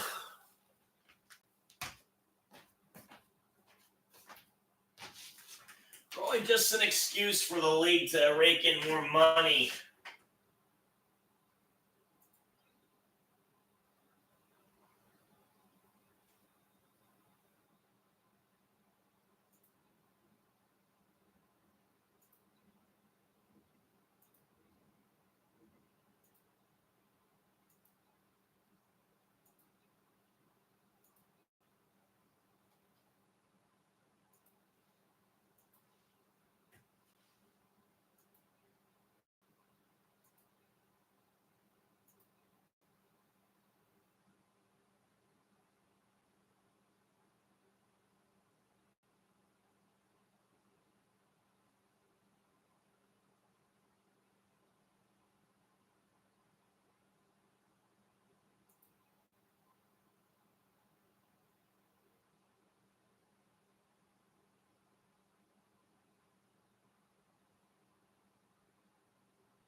Apparently lost the feed. Snow's wreaking havoc on my TV from a distance.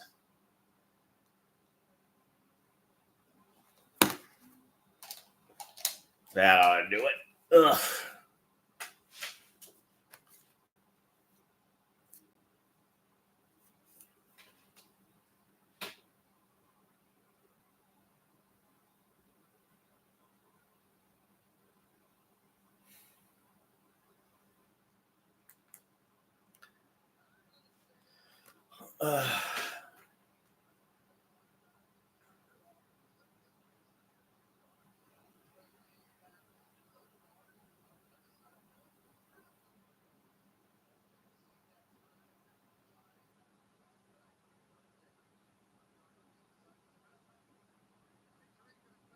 Hey, Daniel Barry.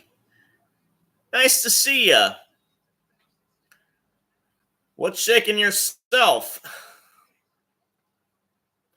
As we go back to the action, and Davis is the running back. And he gets the handoff from Allen.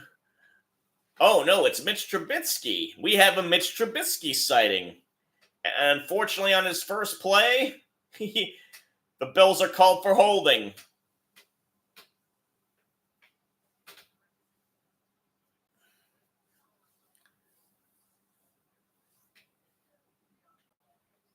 Oh, my goodness. They're showing their left guard, Deion Dawkins, wearing ski goggles over his helmet. You gotta love that. Very smart. In addition to being colorful. Trubisky's trying to gain his footing.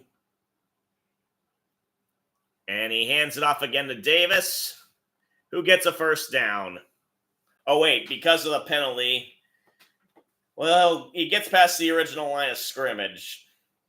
So it'll be second down.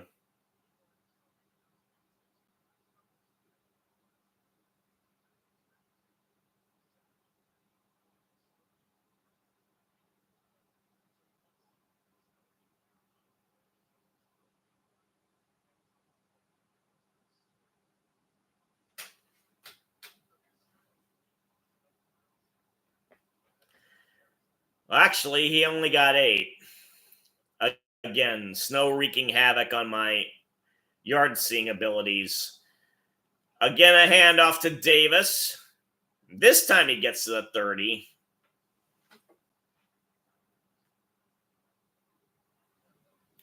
Oh, and a late flag. What are you doing, refs? Don't you want to get out of this cold? Oh, it accidentally fell out. They picked it up. Oh, thank goodness.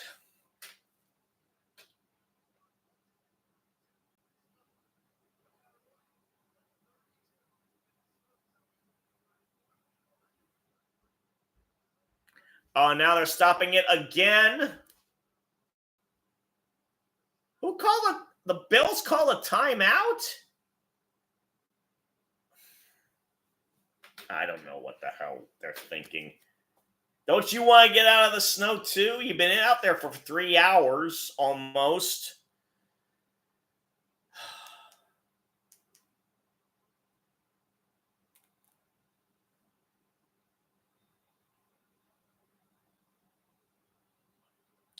Lord knows the Niners want to get out of it.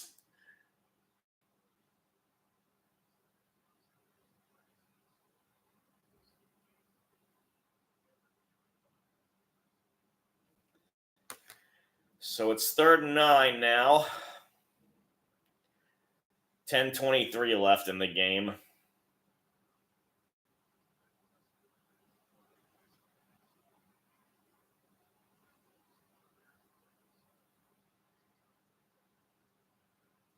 Oh, Trubisky's going to do a quarterback sneak and lost a yard.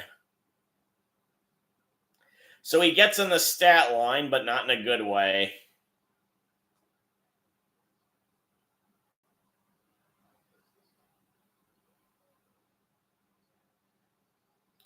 Ten minutes left.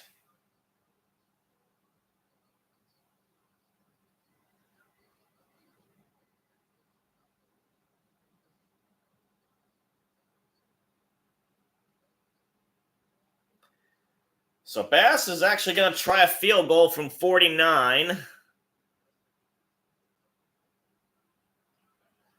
Oh, nope.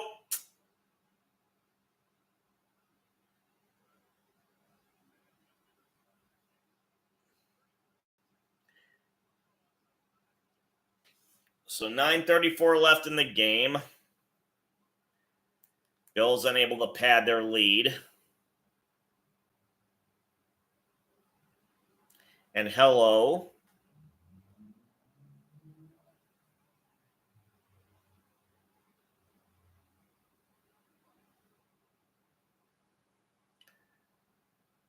Hi to all the new people here. Sorry you got me in the middle of a commercial. But go ahead and chat me up if you want. Take your jacket off and stay a while.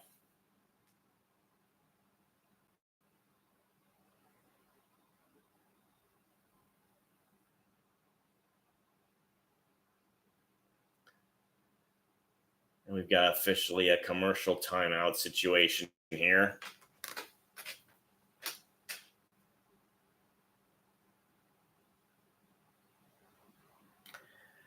I should really stop my stream, but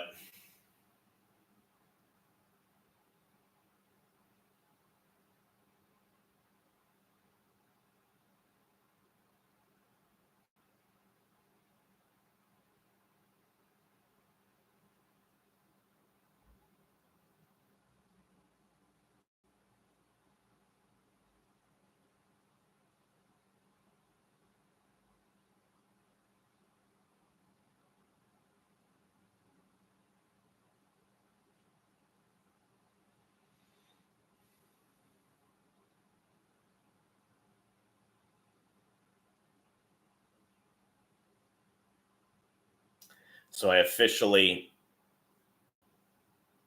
finished my daily events, and it's going to reset at 8 p.m. Pacific time.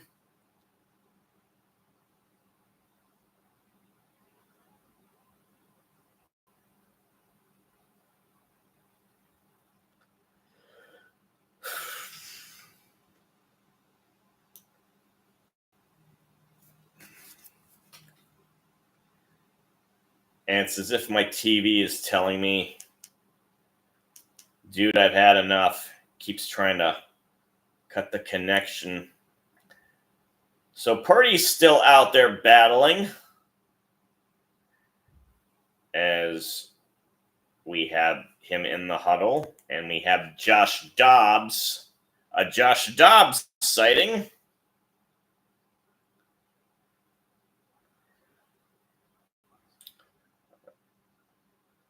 Pass to Garendo, and he lost yardage. Jones with the tackle for the Bills. Loss of 3.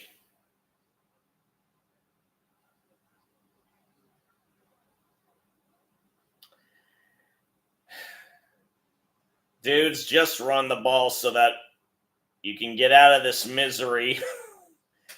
Less than 9 minutes left.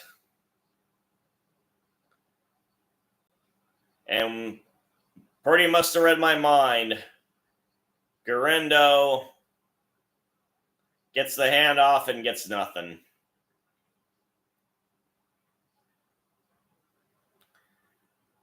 So Trent Williams is among the walking wounded for the Niners that is out.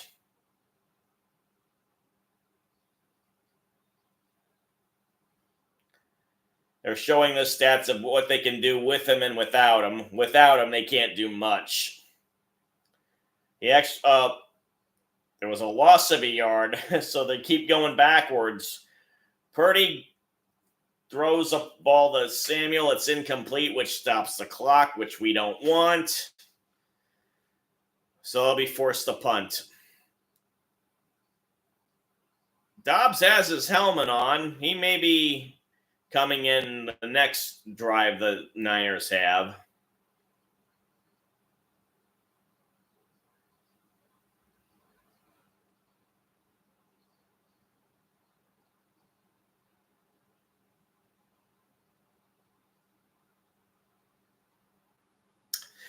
Got a punt. And it's taken by Carrington. Oh my goodness, he's going to take it all away. But there's a flag. The refs had to ruin it with a flag. He's doing the snow angel thing, but it may be premature. Oh, Codrington is his name. And he's doing the Buffalo Bop.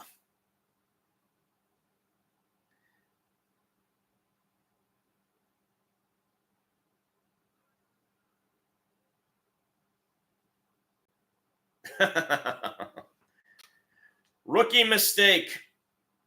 Bishop number 24, the guilty party.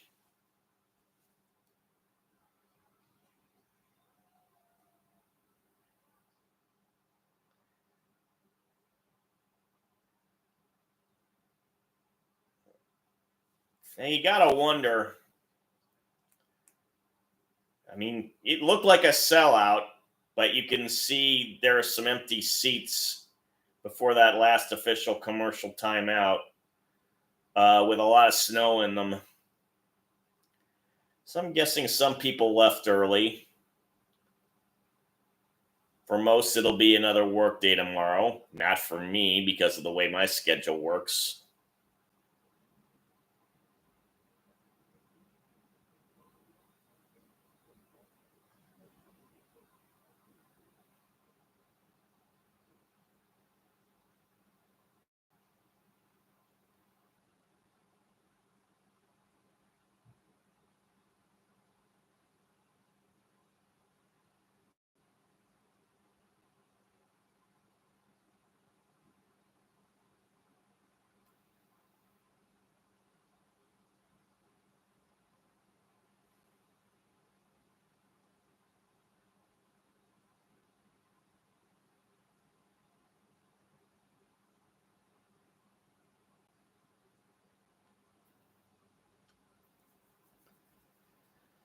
So we wonder how many people have left the stadium already.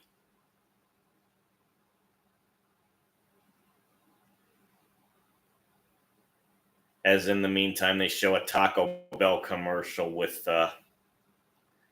some very hot food, which is what I think I should have once this game's over.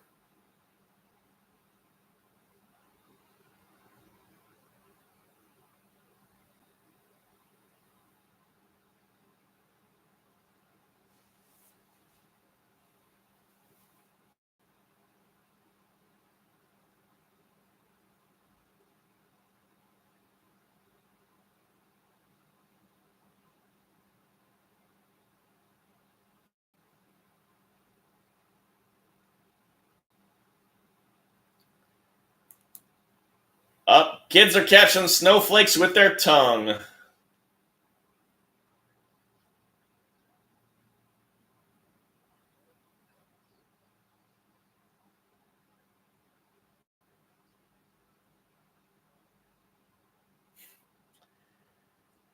So Trubisky's still out there.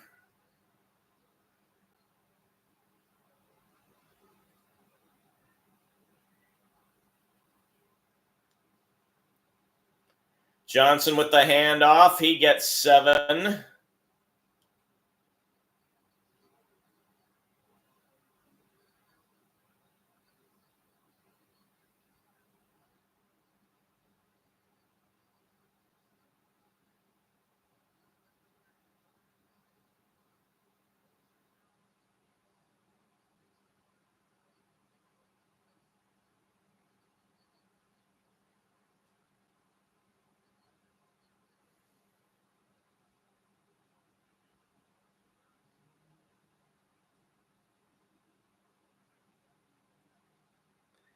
And handoff again to Johnson, who finds a running lane and gets a first down.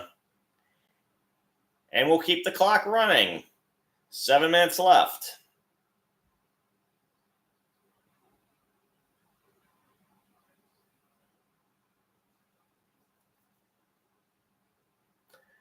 Okay. Still quite a crowd there. But yeah, you finally see the empty seats. So they're showing the Niners' schedule for the last 5 games. They play our Cardinals in the last game of the season. Another run by Johnson.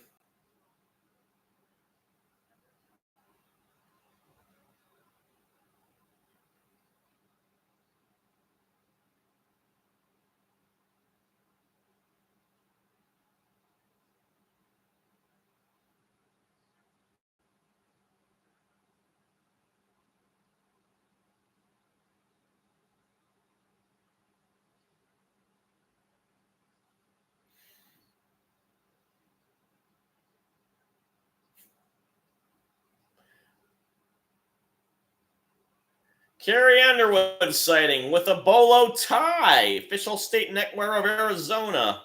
And Tabritsky actually passes and he throws a completion to Davis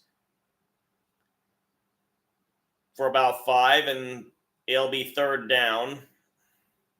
Thank goodness it was caught. Allows the clock to continue to run.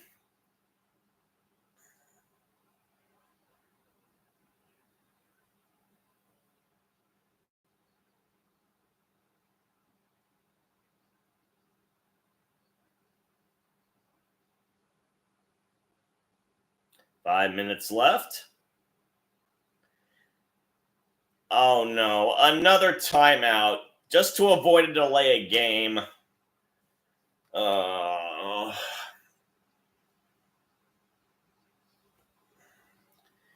And the Bills' final schedule, they face the Rams and the Lions, and then the Patriots twice. They still haven't played New England, much to my surprise. And they do it 2 in the last 3 weeks along with the Jets. Now, they do have to fight still for playoff positioning. I imagine they want the number 1 seed.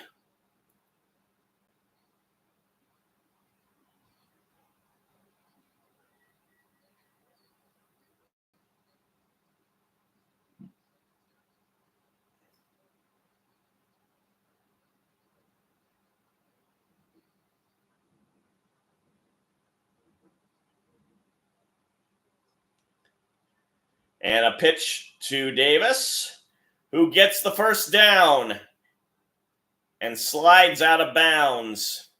Although, because his butt hit the field beforehand, they're letting the clock run generously.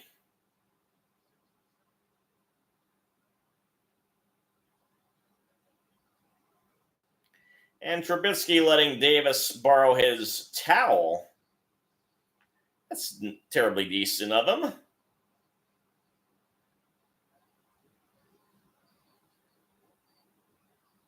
Trubisky's under center, and we have a by formation, something rarely seen in the NFL these days. Another handoff to Davis, who is just chewing up the scenery.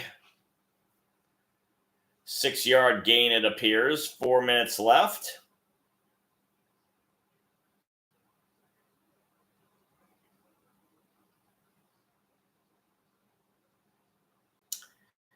Snow is collecting on Sean McDermott's jersey. His hood. He might want to rethink keeping it away from his head. 2nd and 4. Again, an I formation. Again, it's Davis running. I doubt anyone has him on their fantasy team, but he would have been a good pickup, because he's getting quite the yardage tonight.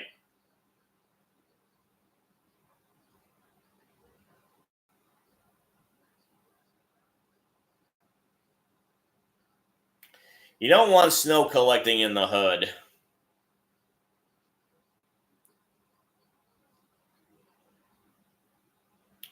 And Allen's facing the same problem on the sidelines, although he hasn't had his coat on as much.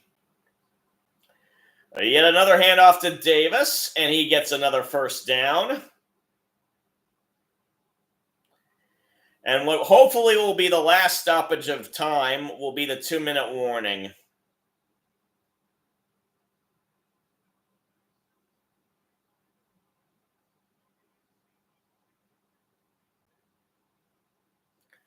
Number 84 is flexing his muscles from the Bills. I gotta see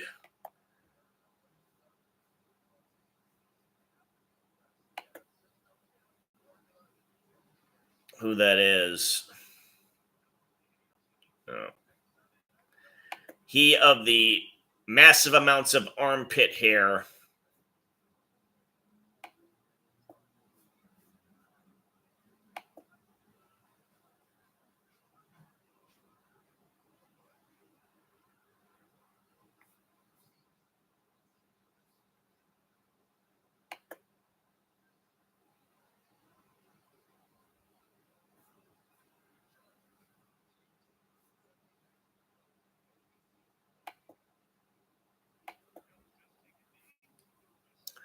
Oh, thankfully they're just taking a knee. So Zach Davidson is the hairy gent.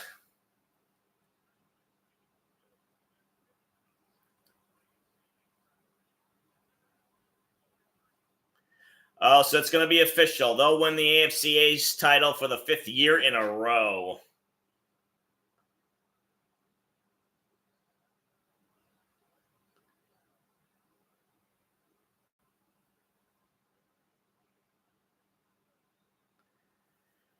And thankfully, the Niners aren't doing anything to prevent the win formation.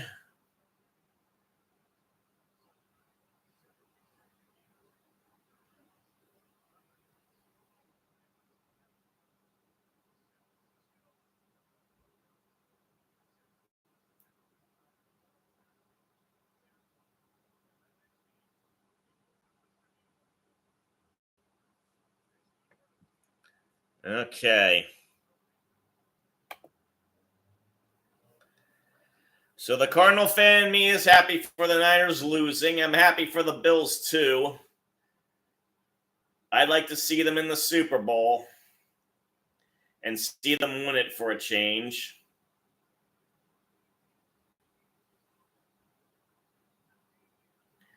And Allen's already wearing his NFC East champion cap.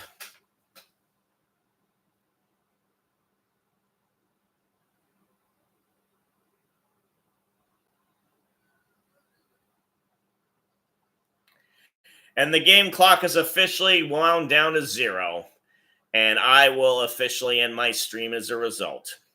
Bye bye. Bye, Bonds.